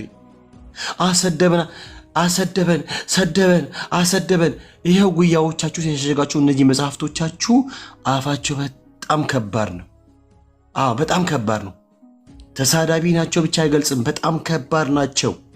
ያውም ደግሞ የሚሳደቡት እኮ አምላካችንን ነው። እናንተ አምላካችንን እኮ ነው የሚሳደቡት ያለ ባህሪው። እንዲህ አምላካችንን እኮ ነው በደንብ አድርጎ የሚሳደቡት። ይሄው አምላካችንን ሰደበው ብሎ አምጥቶ ወንድማችን ኤርሚነት ቢያሳይ ቢገልጥ የጨለማውን ስራ ወደ ብርሃን ቢያመጣው ተሳደበ አሰደበ አላችሁ። ይኸውላችሁ ኦርቶዶክሳውያን፣ እኔ አንድ ነገር ልምከራችሁ፣ እንደ ወንድም ልምከራችሁ። ስድብ መሰደብ አትፈልጉም አይደል? መሰደብ አትፈልጉም። ያው በእናንተ ቋንቋ መሰደብ አትፈልጉም። የስድብ ነገር መስማት አትፈልጉም አይደል?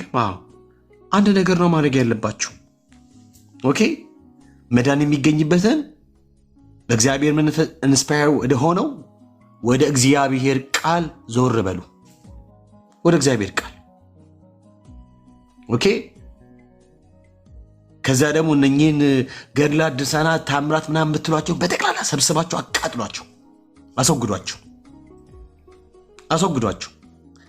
ያንን ባደረጋችሁ ጊዜ ቤታችሁን ከነዚህ ከገድላት፣ ከድርሳናት፣ ከታምራት ሰው ሰራሽ ከሆኑ ትምህርቶች ከልብ ምንድነው ፈልቀው ከተጻፉ ከተቀመጡ ከተሰንዱ ከነኛ ነገሮች ቤታችሁን ባጸዳችሁ ጊዜ ኦኬ፣ በመንፈስ ቅዱስ ኢንስፓየር ወደ ሆነው መዳን የሚገኝበትን ጥበብ ሊሰጥ ወደሚችለው ወደ እግዚአብሔር ቃል ዘወር ባላችሁ ጊዜ እርግጠኛ ነኝ ሁል ጊዜ በረከት ነው የምትሰሙት። ኦኬ፣ አንገታችሁን አትደፉም፣ አትሸማቀቁም። ቀና ብላችሁ ልክ እንደኛ ኤርሚዬ እንዳለው ልክ ስታገሱ ሉቃስን ስታገሱ አንደኛ ቆሮንቶስ፣ ሁለተኛ ቆሮንቶስ ነው ያላችሁ፣ ሮሜን እያላችሁ ኦኬ፣ ለሰዎች የመዳን ምክንያት ትሆናላችሁ። ሰዎች ከጨለማ እንዲወጡ ወደሚደነቀው ብርሃን እንዲመጡ ምክንያት ትሆናላችሁ። አለበለዚያስ ምንም ማድረግ አይቻልም። ኤርሚ ይገልጣል፣ ኤርሚ ያመጣል፣ ያነባል፣ ከዛ እናንተ ትጨዋላችሁ። በስተመጨረሻ እግዚአብሔር አምላክ በስራ ላይ ነው። እግዚአብሔር አምላክ በስራ ላይ ነው። አዎ እግዚአብሔር አምላክ በስራ ላይ ነው። አንዳንድ ደግሞ ፓስተር ብላችሁ የምትሉ የማን ፓስተር እንደሆናችሁ አትታወቁ። እየመጣችሁ እንቅፋት የምትሆኑ አላችሁ ለመታወቅ። ቅድም እንዳልኳችሁ ችግር የለው። መታወቅ ከፈለጋችሁ ስደቡ ኤርሚን፣ ስደቡ ዳጊን፣ ምን ችግር አለው? ስደቡ ኤፋዬን፣ እነ ዳኒ ምናምን ስደቧቸው። እሺ በቃ ትታወቃላችሁ፣ ችግር የለው። ስደቧቸው፣ ምን ችግር አለው እንዴ? መታወቅ አንፈልጉት እሱ እንደዚህ ያለ እንደዚህ እኮ አለ አበላችሁ። አብራችሁ ከኦርቶዶክሳውያን ጋር ችግር የለውም። ፎሎ ትሰበስባለህ ብራዘርዬ። ነገ ደግሞ ቆመ አይ ይሄ ነገር እኮ ልክ አይደለም ኑ ወደ እግዚአብሔር ቃል ተመለሱ ሲል ፎሎ አንሶ ይጀምራል። በቃ ተመሳሳይ ነገር ኦኬ። በመጡት መንገድ ይመለሳሉ ብራዘርዬ። ፕሊዝ እንደዚህ አይነት ወንጌል አናቀምኛ። ወንጌል ኦኬ ኮምፕሮማይዝ የምታደርገው ጉዳይ ሳይሆን በነፍስም ዋጋ የምትከፍልበት ጉዳይ ነው።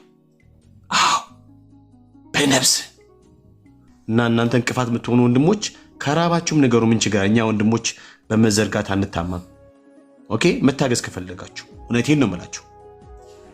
እና እየመጣችሁ ወንድሞችን ለማሸማቀቅ በኦርቶዶክሳውያን ቤት ደግሞ ወደ ከንቱ ውዳሴ ሲጀመር የቃሉ አገልጋይ ስትሆን ከሰው ከንቱ ውዳሴ ለመሰብሰብ አይደለም።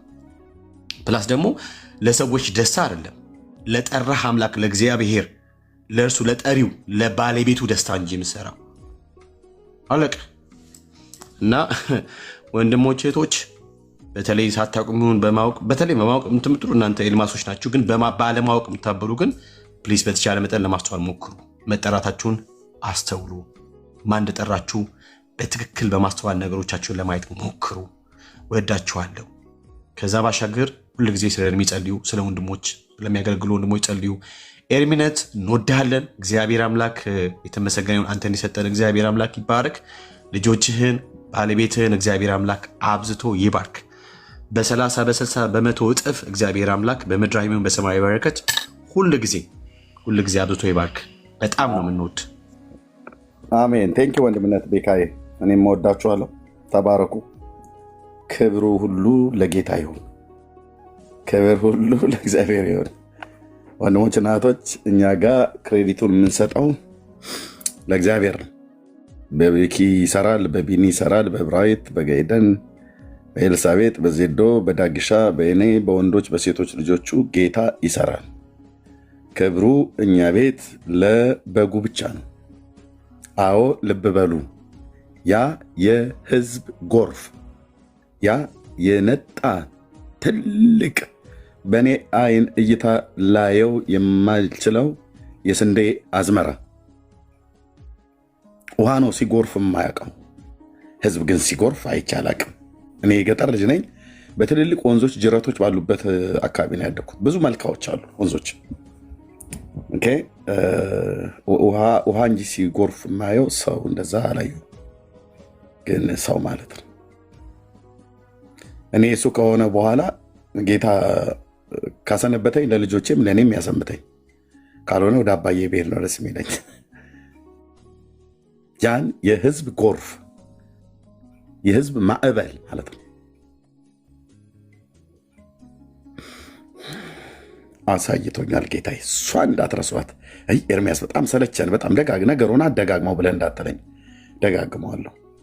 እና በጣም ጸልዩ ወንድሞች፣ እናቶች ጸልዩ። ጸልዩ፣ እንጸልያለን። እግዚአብሔር ህዝቡን ሊያድን ወዷል። በቃ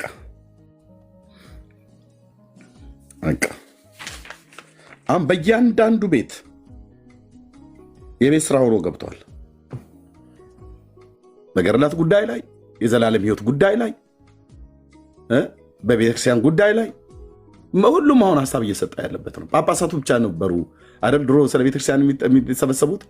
ካህናቱና ጳጳሳቱ የሊቃውንት ጉባኤ ወይ ፓስቶሮቹና አገልጋዮቹ ምናምን ነገር ነው አይደለ? ሙሉ ጊዜ ሰጠን የምናገለግል እንደኔ አይነት አገልጋዮች ናቸው። ቸርች ተሰብሰበን ቁጭ ምንለው። አሁን ሌላውስ ምን ነው ተብሎ ዝም ብሎ ክውክው የሚልበት የለም። በአምላኩ በእግዚአብሔር ቃል ላይ ሀሳብ ይሰጥበት፣ የተማረውን የሚናገርበት፣ የሚመሰክርበት፣ በጎነቱን ይመሰክራል የጌታን እንደኛ አይነቶቹ። ሌላው ደግሞ ስለ ቤተክርስቲያኑ ይናገራል። ቀደም ወንድሜ ዳጌ እንዳለው ቤተክርስቲያን እንዲህ ብላ፣ ቤተክርስቲያን እንደዚህ አለች፣ እንሷ እኮ እንደዚህ አትልም፣ ኧረ እሷ በፍጹም እንዲህ አይወጣትም ብሎ ይሄዳል። ስለሆነች ሴትዮ እንደምታወራ ነው ይመስሉን። ይሄ ሁሉ እኮ መጽሐፍ ቤተክርስቲያን ማለት እኮ በመጽሐፍቶቿና በትምህርቶቿ ነው የምትመዘነው። እኛ አንድ መዓት አስስ ገሰስ መጽሐፍ ጽፈን ስናበቃ ከሙሉ ወንጌል፣ ከመሰረ ክርስቶስ፣ ከቃለ ሕይወት፣ ከሕይወት ብርሃን፣ ከአማኑኤል አንድ መዓት እንደዚህ አይነት ግሳንግስ መጽሐፍ ተጽፎ ቢገኝብን አረ ቤተክርስቲያን እንደዚህ አትልም፣ በፍጹም መሰረተ ክርስቶስ እኮ እንደዚህ አይወጣትም፣ አውቃታለሁ እኔ መሰረተ ክርስቶስ እያልክ በእንስታይ ጾታ በሴት አንቀጽ እየጠራክ እና ከጉያ እኮ ነው የተገኙ ተብለን ብንባል ምንድን ነው የምንለው? ምንም። ከመሰረተ ክርስቶስ ቤተክርስቲያን የተገኘ መጽሐፍ ካለ የተጻፈ ግሳንግስ ካለ ከሙሉ ወንጌል ከሆነ ሙሉ ወንጌል ራሷ ነች የምትጠይቀው። መሰረተ ክርስቶስ ራሷ ነች የምትጠይቀው። መሰረተ ክርስቶስ ቤተክርስቲያን ሙሉ ወንጌል ሲጠየቁ ኤርሚያስ አብሮ ነው የሚጠየቀው። እዛ ቸርች ውስጥ በአባልነት መጻፍ የለብኝም። ህዝቤ ነው። በአካሉ በሆነች በክርስቶስ ቤተክርስቲያን ውስጥ ብልት ነኝ። አይን አይመለከተኝ ሙሉ ወንጌል የጻፈችውና መሰረተ ክርስቶስ ለጻፈችው ብዬ አልልም። የተጻፈ ቢገኝ እኮ ነው ያልኩ። እንትና ገድል መቃብራቸውን ብስሙ ምናምን ነገር ብሎ የሚልክ ኦርቶዶክስ እንደጻፈችው ቢጻፍ እና ቢገኝብን እኛ ሁሉ ልናፍር የሚገባው። በራሳችን ቀንድ ራሳችንን የወጋን ዳግዬችን ፒክቸር ያመጣት ጥሩ እንትን ናት። ጥሩ ገላጭ ማለት ነው። ኦኬ። ግን ክፋቱ መሰረተ ክርስቶስ ሙሉ ወንጌልም ሌሎችም እኛ አብያተ ክርስቲያናት ውስጥ እንዲህ የተጻፈ ጠዋት ጠዋት ፀሐይ እየሞቅን የምናነባው በረከቱ እንዲደርብህ በረከቱ አይደርብህ እየተባለ የምናነባው መጽሐፍት የለም ብቻ ሳይሆን ለዘላለምም አይኖሩም። ይሄ እዚህ የሕያዋን ማህበር ነው ብራዘርዬ፣ የሕያዋን ማህበር ነው። ሕያዋን ድንጋዮች ናቸው የተሰበሰቡት። ሕያው ድንጋይ የሆነው የጽዮኑ ዓለት የእግዚአብሔር ልጅ ኢየሱስ ክርስቶስ የሚመራው ህብረት ነው፣ የጴንጤ ህብረት። ራሴ ስላለሁበት አድሎ እያደረኩ የምናገር እንዳይመስልህ። ስርዓት እስከሌለን ስርዓት ያዙ እላለሁ። እኔ ብቻ ሳይሆን እዚህ ያሉ ሁሉ በሙሉ እንላለን።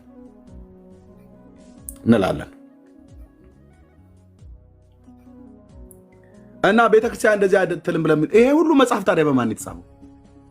ጳጳሳቱ መግለጫ እየሰጡ ምንድነው መቅድሙ ላይ ስታነብ የጳጳሳቱ ስም እና ፎቶ ተቀምጦ የደብሩ አለቃ የአህጉረ ስብከቱ ሊቀ ጳጳስ በትንሣኤ ዘጉባኤ ማተሚያ ቤት ቤተክርስቲያኒቱ ከቤተክርስቲያኒቱ ማተሚያ ቤት ውጭ ባሉ በግለሰቦች እንደነ ገብረስላሴ ብርሃኑ እንደነ ተስፋ ገብረስላሴ ቤተክርስቲያኒቱ ለጥቅም የምታውላቸው መጽሐፍቶች ናቸው እኔ ቤት ውስጥ ያሉት ለጥቅም። አሁን ቀጥታ ትጠቀምባቸዋለች። አይበቃችሁም? ይህንን እኮ አሳይተን ራሱ ፓትርያርኩ ጥራት ይጎላቸዋል እንዲሉ አስደርጓቸዋል እግዚአብሔር። በሌሎችም ወንድሞቼ የ10 ዓመት ጩኸቴ ተሰምቷል ማለት ነው። መሰማት ብቻ አይደለም እግዚአብሔር ህዝቡ ነው የፈለገው። ጩኸት እንዲሰማ ብቻ አይደለም ያለኝ እግዚአብሔር ህዝቡን ያድነዋል አልኩ። ሕያው አምላክ ለዘላለም የሚኖር ጌታ የያዕቆብ ንጉሥ ምስክር ነው። ያድነዋል። በእኔው ዘመን ጀምሯል። በዚህ 10 ዓመት ውስጥ ስንቱ ወደ እግዚአብሔር መንግሥት እንደመጣ እኔም አውቃለሁ፣ ጌታም ያውቃል፣ እናንተም ታውቃላችሁ። እና ምን ይሁን ኤርሚያስ? ምንም ክብሩ ለበጉ። ኤርሚያስስ ናቲንግ፣ አንድ ተራ ሰው ነው። ዳጊስ ናቲንግ፣ አንድ ተራ ሰው ነው። ጸጋ ሰጥቶን እግዚአብሔር በመንግሥት ውስጥ የምናገለግል ነን እንጂ ምን ይሁንልናል? ቀይ ምንጣፍ ሪባን አንጥፉልን?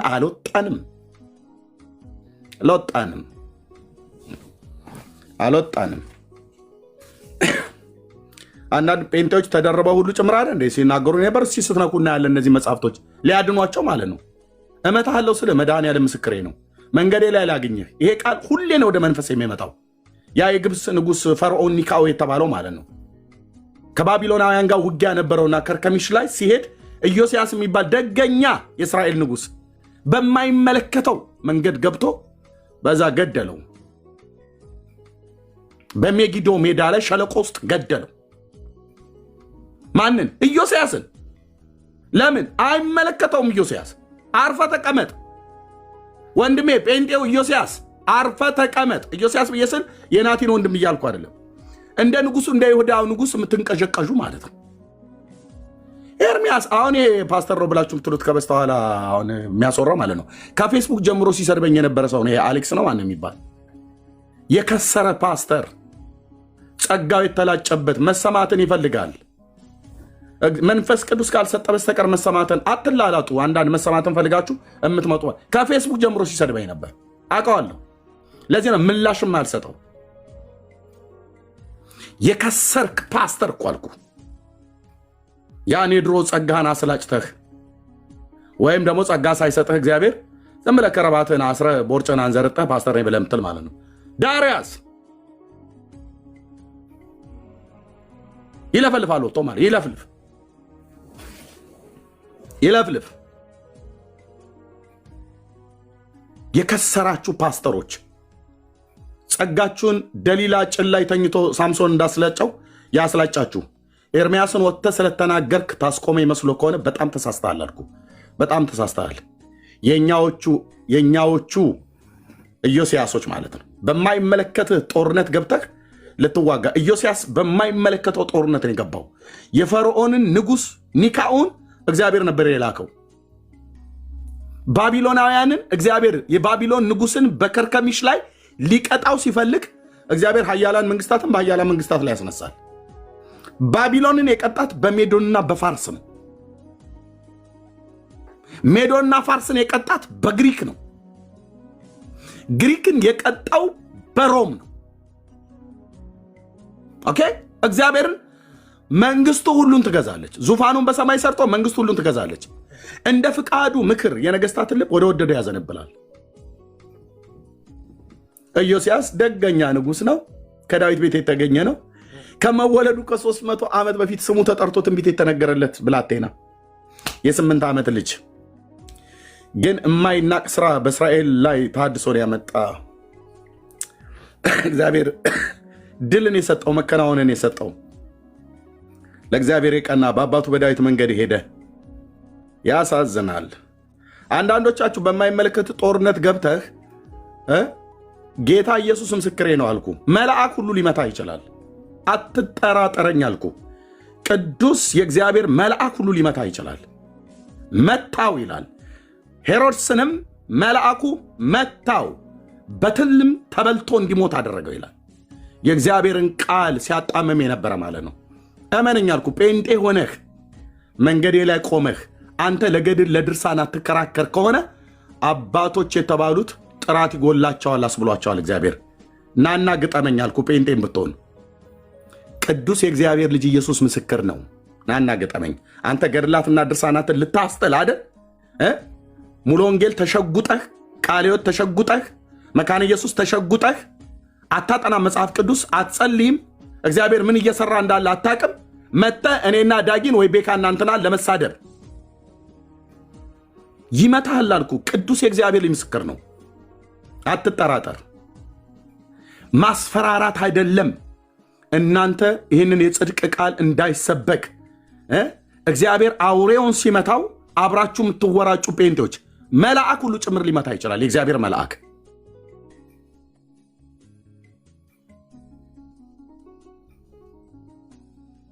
ይህንን የጽድቅ እውነት ህዝብ እንዳያቅ ለብዙ ዘመን ዘግተው ህዝቡን ማለት ነው።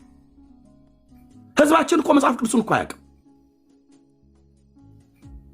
ፊልጵስዩስ መልእክት እኮ ብለህ ስትል እኮ የሚስቅ እኮ ትውልድ ነው። ምክንያቱስ እሱ ጠዋት ነጋ ጠባው ውዳሴ ማርያምና ሰኔ ጎልጎታን የሚያነበው እኔ ነኝ ዋናው የክርስትናው ቁንጮ ይልሃል።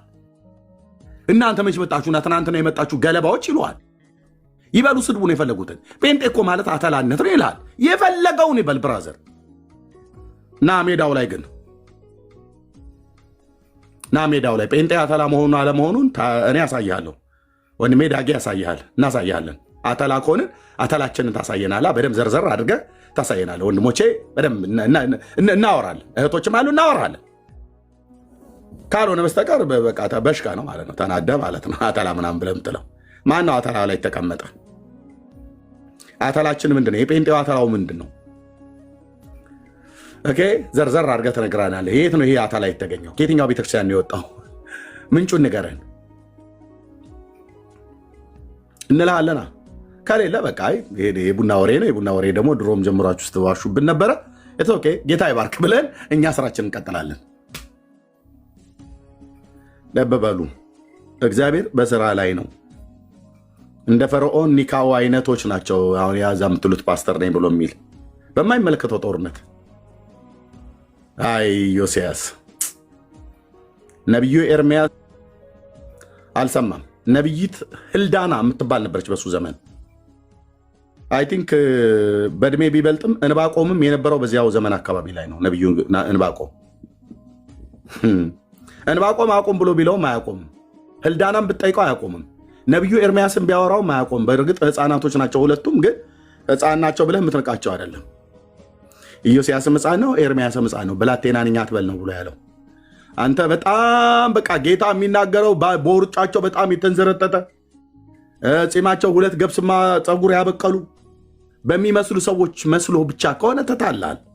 አንዳንድ ሰዎች እግዚአብሔር ስራውን የሚሰራው በአሮጊትና በሽማግሌ ብቻ ይመስለዋል። ማን ያለው? ማን ያለው እኮ ነው ብዬ ብለህ አንዳንድ ጊዜ እግዚአብሔር ሲሰራ ስራውን የሚሰራው በተማሩና በተመራመሩ ኮሌጅ በበጣጠሱ ሁለት ፒኤችዲ ምናምን ነገር በያዙ ይመስላል። ማን ያለው? በእኔ አይነቱ እረኛ 7ኛ ክፍል ትምህርቱን ባቆመ ሁሉ ይሰራል። የአሞጽ አምላክ ይደግመዋል ማለት ነው በዚህ ዘመን። ማን ያለው? ስሙ መጽሐፍ በማይችል አሳ አጥማጅ በሆነው በዮና ልጅ በስምዖን ጴጥሮስ፣ በእነ እንድርያስ፣ በእነ ዮሐንስና በእነ ያዕቆብ ስራውን ሰርቷል። ማን ነው ያለው? በተማሩ ሰዎች ብቻ ነው እግዚአብሔር የሚሰራው ብሎ ያለው። በተማሩትም ይሰራል። አዎ። ባልተማሩትም ይሰራል። አዎ። እግዚአብሔር የሚፈልገው የአንተን ሰርተፍኬትና የኔን ሰርተፍኬት አለመኖር አይደለም። ልብ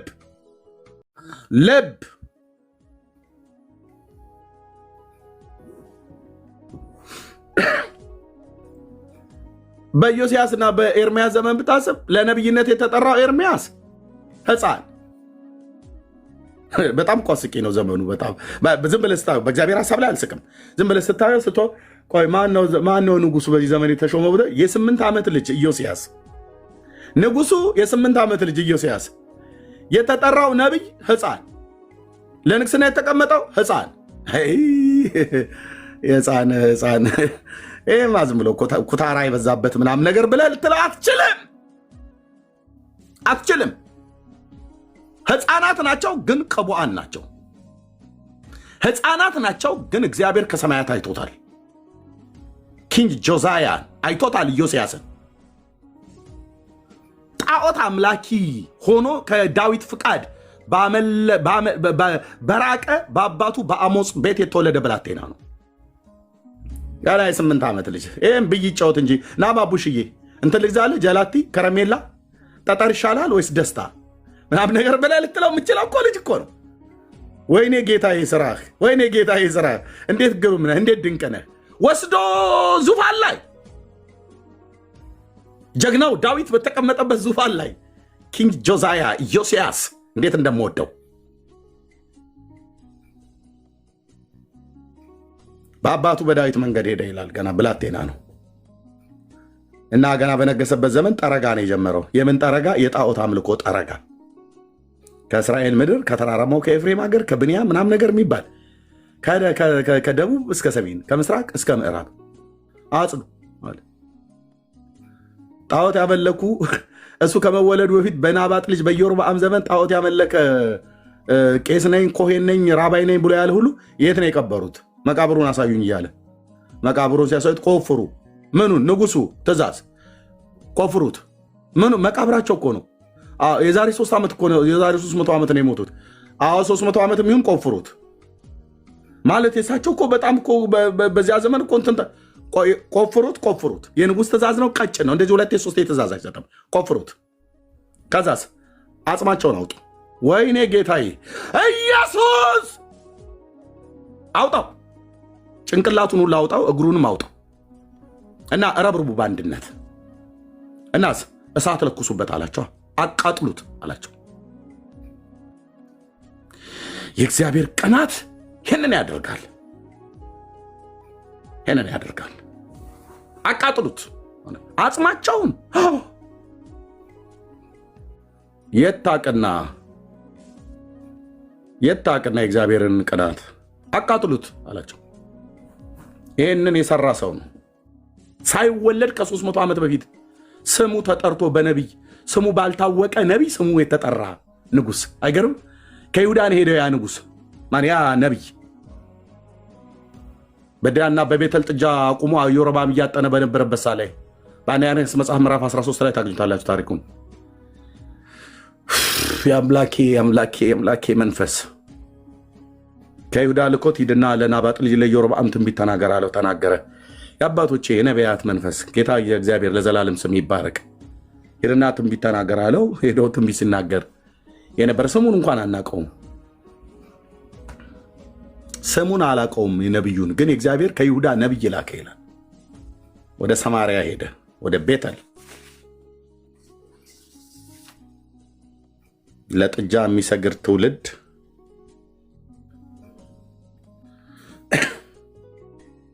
አውጡት አለ። ይሄንን የጠንቋይ አጽም ሁሉ አውጡት እኮ ነው ብሎ ያላቸው። ያኔ እኛን የሰዎችን አጽም ይውጣ ብለን አንል። ያለፈው ታሪክ ላይ በባለፉት ትውልዶች እግዚአብሔር እንዴት እንደሰራ ማለት ነው። አምልካው ለጥጃ ሁሉ ሰግዶ ይሄደ ለጥጃ ሁሉ ስገዱ ብሎ ያለ ቄስ በለው ራባይ በለው እንደ ቡሄ ችቦ ነው ያነደደለት፣ አቃጠለው እኮ ይላል።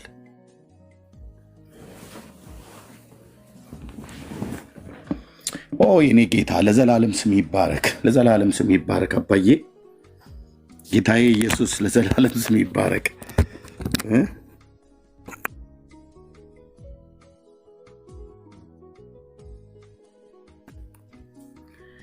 ለዘላለም ስም ይባረክ። እንዲህ አይነት ስራ የሰራ ሰው ነው መጨረሻ ላይ በማይመለከተው ጦርነት። አንዳንዶች አላችሁ በጣም ትንቀዠቀዡ። አርፈ ተቀመጥ አልኩ። ጌታ ኢየሱስ ምስክሬ ነው። አርፈ ተቀመጥ፣ ካልሆነ ግን የቤት ስራ ይሰጣችኋል አልኩ። በቤታችሁ የቤት ስራ ይሰጣል። የምትንቀዠቀዢ ጴንጤ ኤርሚያስ ስሙን አጠፋል፣ የፈለክ አጥፋ። እሱን ስላርክ አይደለም። የእግዚአብሔርን ሐሳብ ግን እቃወማለሁ ብለህ ኤርሚያስ ፎቶን ዘቅዝቀህ የፈለከው ማለት ይችላል። የፈለከው ሰደለኩ ሰሚውን ዕጣን አጭሰህ የሚሆን የፈለከው ማድረግ ትችላለህ። በአንደኛ ነገሥት መጽሐፍ ምዕራፍ 10 በሁለተኛ ዜና መጽሐፍ ምዕራፍ 34 ላይ ይህን ብላቴና እንደጠራው እንደነገሰ ያደረገ ይሄን ነው። ኢዮስያስ መንገስ በጀመረ ጊዜ የ8 ዓመት ልጅ ነበር።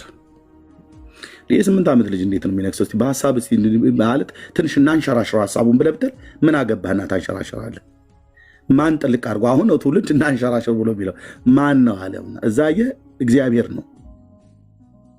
በዳዊት መንገድ ይሄ የዳዊት መንግስት የእግዚአብሔር መንግስት ስለሆነ እሱ የፈቀደለት ብቻ ነው የሚቀመጠው። እንደ አዶንያስ አይነት ተንቀዥቅዥ እገባለሁ ብለህ ብትል ያስደፋል ጌታ ራሱ ማለት ነው። አትችልም። እንደ አቢሻሎም አይነት ተንቀዥቅዥ ዳዊትን ገልብጬ መፈንቅለ መንግስት አድርጌ ብለህ ራሱ እግዚአብሔር ያስወግዳል። በራስህ በወገኖች ማለት ነው። በዮአብ ነው በጦር አለቃው ተመቶ እዚህ ዙፋን ላይ ዝም ብሎ መፋነን የለም። ይህም ብላቴና አስቀመጠው።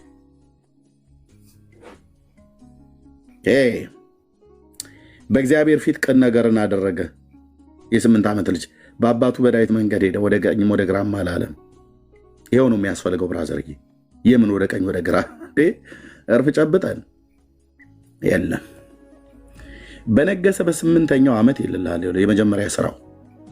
በነገሰ በ8ኛው ዓመት እስኪ ጥሩ ጥሩ አልጋ ስሩልኝ፣ ቆንጆ ቆንጆ ሴቶች እያመጣችሁ በስሬ ያስቀምጡልኝ ብሎ እንዳይል አንደኛ ገና ልጅ ነው። እንደው ግን ሌላ የሚያስፈልግ ነገር አለ አይደል? በነገሰ በ8ኛው ዓመት ገና ብላቴና ሳለ የአባቱን የዳዊትን አምላክ ይፈልግ ጀመር።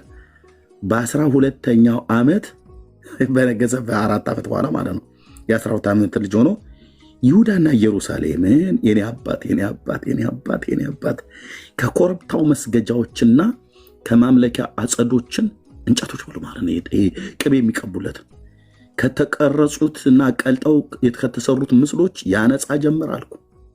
የተቀረጸ የቀለጠ ነው ያልቀለጠ ነው ቫርኒሽ የተለቀለቀ ነው እንትን በህይወት ያለ ዛፍ ነው በሙሉ አጽዷል። ጽዳት። አንዲት የእግዚአብሔር ሴት ስትነግረኝ በቅርብ ደውላ ኤርሚ አንድ ትልቅ ከተማ ስትጠርግ ቆሻሻውን ስትጠርግ አሳየኝ እግዚአብሔር አለችኝ። ያድርገው ጌታ ያልኩሽ መጥረጊያው ይኸው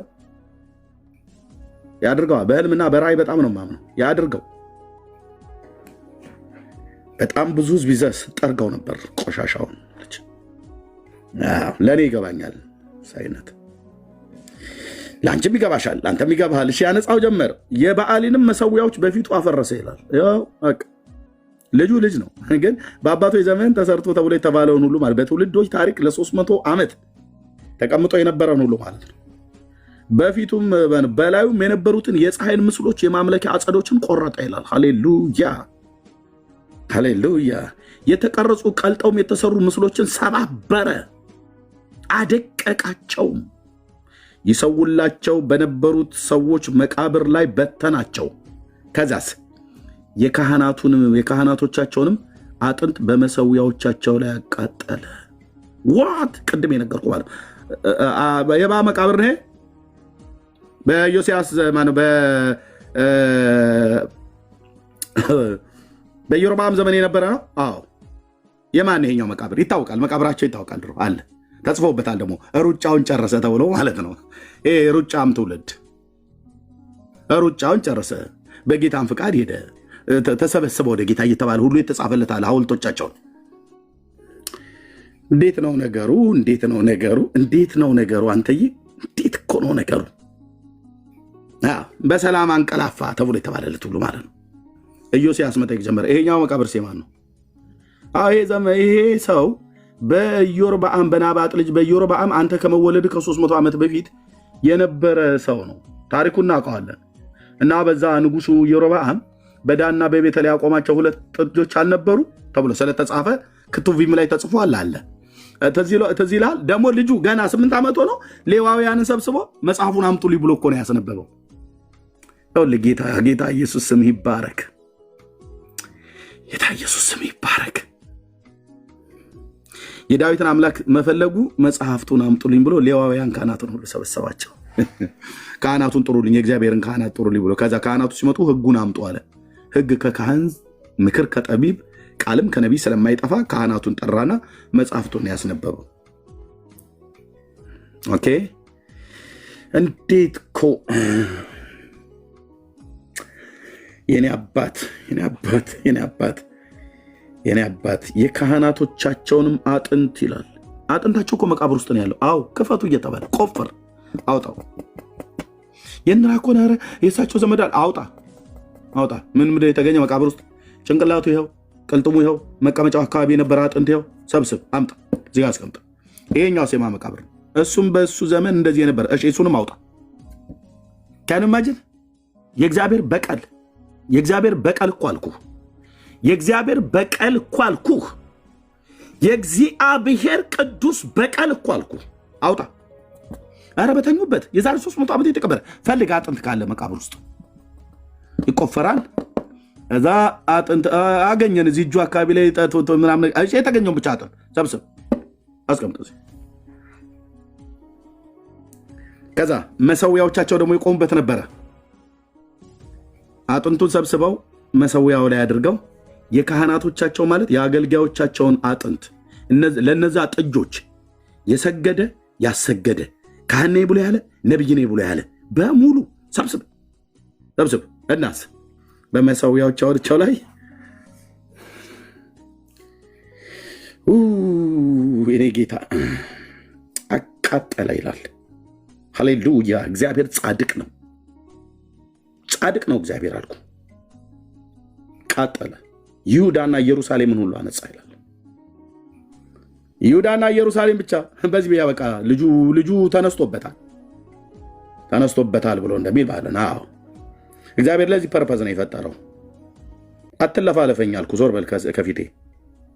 ምናሴንና የኤፍሬምንም የስምዖንንም የንፍታሌምንም ከተሞች በዙሪያቸው ያለውን ሁሉ እንዲሁ አነጻ ይላል። መሰዊያዎቻቸውን አፈረሰ። ማምለኪያ አጸዶችን እና የተቀረጹ ምስሎችን አደቀቀ። በእስራኤል አገር ሁሉ የፀሐይ ምስሎችን ሁሉ ቆራረጠ። ወደ ኢየሩሳሌምም ተመለሰ ይላል። ሃሌሉያ! የአብርሃምን አምላክ የተጋፉ የአብርሃምን አምላክ አሳንሰው እነሱ በዘመናቸው ተመልከው እነሱ በዘመናቸው ታጥኖላቸው ትውልድን ያሳቱ ቅርጻ ቅርጾች ምስሎችና ጣዖታትን ሁሉ አደቀቀ። በኢየሩሳሌም ሀገር ያለውን ሁሉ የፀሐይ ምስል የለ የምን የለ፣ ከእንጨት ስራው ከብር ስራው የፀሐይ በል የጨረቃ በል ዋቴቨር ልጁ ብላቴና ነው። ገና በብላቴንነቱ ምትንቀው እንዳይመስልህ። አብሮት ደግሞ ለነብይነት የጠራው በሱ ዘመን ለነብይነት የተጠራው ደግሞ ስሙን ያስኩት ነብይ ነው ኤርሚያስ። ብላቴና ነው እሱም ደግሞ።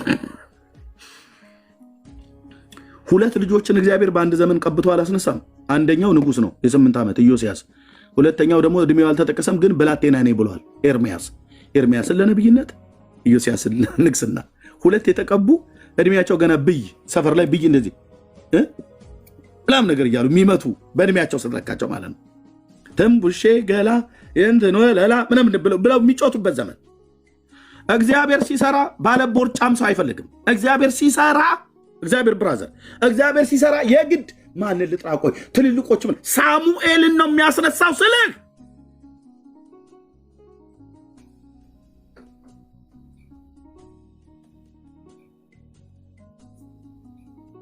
ኢዮስያስን ነው የሚያስነሳው፣ ኤርሚያስን ነው የሚያስነሳው። ምን ጥራ ብዬ ብለህ አሁን በሙሉ ኩታራ ብናምን ብለህ ብትለኝ በቃ ኩታራ በለው፣ ሕፃን ስለሆኑ ማለት ነው። ትንሹን ሳሙኤል ነው ለኋላ የሚያሳድገው።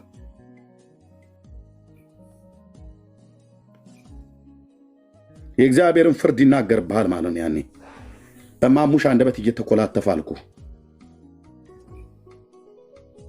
እንደናንተ አጥርቼ ቃላት ከቃላት ሰካክቼ ላልናገር ይችል ይሆናል። አዎ ከተማርኩት ትምህርት አኳያ ልትንቀኝ ትችላለህ። እኔው ነኝ የነገርኩህ። ያ እውነተኛ ማንነቴ ስለሆነ እኮ ማለት ነው።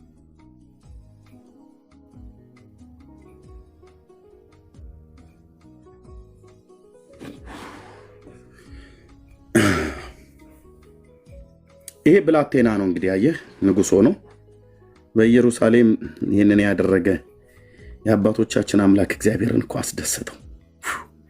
ጌታ ኢየሱስ ስም ይባረክ። አንተን አስደስቶ ማለፍ እንዴት ክብር ነው! በነገሰም በ18ኛው ዓመት ምድሪቱና የእግዚአብሔርን ቤት ካነጻ በኋላ የኤዜልያስ ልጅ ሳፋን የከተማይቱን አለቃ የመእሴ ታሪክ ጸሐፊ የዮአካዝም ልጅ ዮአክዝ የእግዚአብሔርን የአምላኩን ቤት ይጠግኑ ዘንድ ሰደዳቸው። ወደ ታላቁ ካህን ወደ ኬልቅያስ መጡ። ኬልቅያስ ማለት የነቢዩ የኤርምያስ አባት ነው። የአባቶች አምላክ ወደ ነቢዩ ወደ ኤርምያስ አባት ቤት ላከው።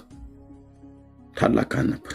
ሌዋውያን በረኞችም ከምናሴ ከኤፍሬም ከቀረውም ከእስራኤል ሁሉ ከይሁዳና ከብንያም ሁሉ ከኢየሩሳሌም የሚኖሩትን የሚሰበስቡትን ስፒሪቴ በጣም ይነድብኛል፣ በጣም ቀጠልብኛል። የሰበሰቡትን ወደ እግዚአብሔር ቤት የቀረበ ገንዘብ ሰጡ። የእግዚአብሔር ቤት እንዲነጻ የእግዚአብሔርን ቤት በሚሰሩት ላይ ለተሾመው ሰጡት። እርሱም ይጠግኑና ያድሱ ዘንድ የእግዚአብሔርን ቤት ለሚሰሩ ሰራተኞች ሰጡ። በጣዖት አግምተውት ማለት ነው የጌታዬን ቤት። የይሁዳ ነገስታት ላፈረሱት ቤቶች ሰረገሎች ያደርጉ ዘንድ ለመገጣጠሚያ እንጨት የተጠረበውንም ድንጋይ ይገዙ ዘንድ ለአናጢዎች ለጠራቢዎች ሰጡ። ምን ገንዘብ ስጡ ብሎ ንጉሱ አዘዘ። ሰዎቹም ስራውን ሁሉ በመታመን አደረጉ። በእርሱም ላይ የተሾሙት ስራውን ሁሉ ሌዋውያን ከሜራሪ ልጆች ኤኤቲምና አብዲዩ ከቀዓትም ልጆች ዘካርያስና ሜሱላም ነበሩ። ከሌዋውያንም ወገን በዜማ ዕቃ አዋቂዎች የነበሩ ሁሉ አሉ ይላል። በቃ ጌታን አስደሰተው። ልጅ አገኘሁ ብሎ አለ እግዚአብሔር። ሰው አገኘሁ አለ።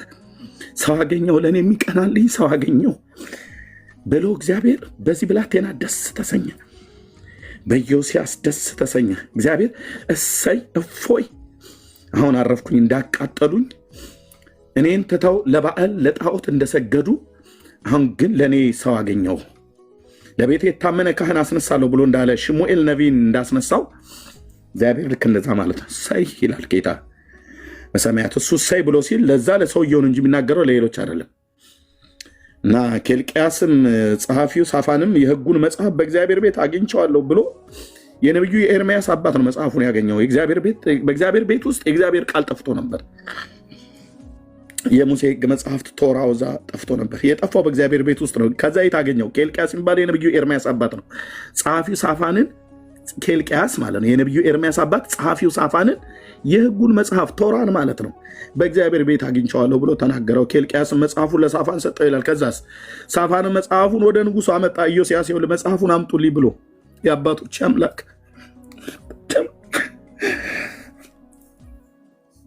አምጡልኝ። የአባቱን የዳዊትን መንገድ ሲፈልግ መጽሐፉን ሲገኝ አምጡልኝ አለ። አምጡልኝ። አየው ሳፋንም ጸሐፊው ነበር ያኔ፣ የታሪክ ጸሐፊም ነው። ሳፋንም መጽሐፉን ቶራውን ማለት ነው ወስዶ ወደ ንጉሱ አመጣ። ለንጉሱም ባሪያዎችህ የሰጣቸውን ትእዛዝ ሁሉ ያደርጋሉ፣ በእግዚአብሔር ቤት የተገኘ ገንዘብን ሁሉ አፈሰሱ፣ በስራውን ላይ ለተሾሙ ሰራተኞች ሁሉ ሰጡ ብሎ አወራለት። ጸሐፊው ሳፋን ለንጉሱ ካህኑ ኬልቅያስ መጽሐፉን ሰጠኝ ብሎ ነገረው። ሳፋንም በንጉሱ ፊት አነበበው ይላል። ንጉሱ ያስነብባል። ይሄ ትንሽ ብላቴና ማለት ነው። ሌሎች የጣሉትን የእግዚአብሔርን ቃል እስራኤል ከእግዚአብሔር ቃል ከሕጉ ከስርዓቱ ከትእዛዙ ርቀው በነበሩበት የ8 ዓመት ብላቴና ብለው አንተ በዕድሜ አትናቀኝ አልኩ። በዕድሜ አትናቁ፣ በዕድሜ አትናቁ፣ በሴትነት አትናቅ፣ በወንድነት አትናቅ። እግዚአብሔር ሰው ነው የሚፈልገው። እግዚአብሔር ሰው ነው የሚፈልገው። አመጣለት፣ አነበበለት። አየው፣ በንጉሱ ፊት አነበበው። ይነበብልኛል፣ ይነበብልኛል። ይህ ብላቴና አንብቡልኝ አምላካችንን ቃል በባሪያው በሙሴ በኩል የተናገረ አይደል? አንብቡልኛል። ኦ የኔ አባት፣ ኦ የኔ አባት፣ ኦ የኔ ንጉስ፣ የያዕቆብ ንጉስ። ንጉሱም የሕጉን ቃል በሰማ ጊዜ ልብሱን ቀደደ ይላል። አየው፣ ደነገጠ። የጌታ ቃል ሲነበብ ደነገጠ። ለአምላኩ ለእግዚአብሔር ቃል ልቡ የሚደነግጥ የአምላኩን የእግዚአብሔርን ቃል ቀዳሚ ያደረገ። እኔ በእርግጠኝነት እነግራችኋለሁ ወንድሞች እናቶቼ፣ በተለይ የወንጌል አማኞች የሆናችሁ ኦኬ፣ መስደብ ትችላላችሁ። በመንገዴ ላይ ግን ቆማችሁ ልታቆሙኝ የምትፈልጉ ሰዎች ካላችሁ ለእናንተው እያልኩ ነው፣ እያለቀስኩም ነግራችሁ። ቅዱስ የእግዚአብሔር ልጅ ምስክር ነው። በመልአክ ሁሉ ጭምር እግዚአብሔር ይመታሃል አልኩ። ይኸው በሕያው ጌታ በእግዚአብሔር መንፈስ ውስጥ ሆኜ የምነግርህ፣ ጌታ ከራራልህ በቤትህ ስራ ይሰጥሃል። ከመንገዴ ላይ እንዴት ዞር እንደሚያደርግ ያሳውቃል። ዞር ያደርግሃል አልኩ። በሞትም ይሁን በምንም ብቻ ስራ ሰጥቶህ ዞር ያደርግሃል። ዞር ያደርግሻል። አልለፋለፍም፣ አንለፋለፍም። ዳጊ መልስ ይሰጠኛል ብለህ እንዳትሞክር። የሚሰማኝ ወንድሜ ነው። ዝም በል ዳጊ ነው ብዬ የምለው። ውጊያው ከማጋ እንደሆነ እኛ ገብቶናል። ኦኬ፣ ምንም መልስ እንዳትመልስ ቤካ፣ ምንም መልስ እንዳትመልሺ እህትዬ ዕብራዊት፣ እዚህ ያሉትን ወንድሞች ናቶች፣ ለማንም እኮ አልኩ። ውጊያው የእግዚአብሔር ነው።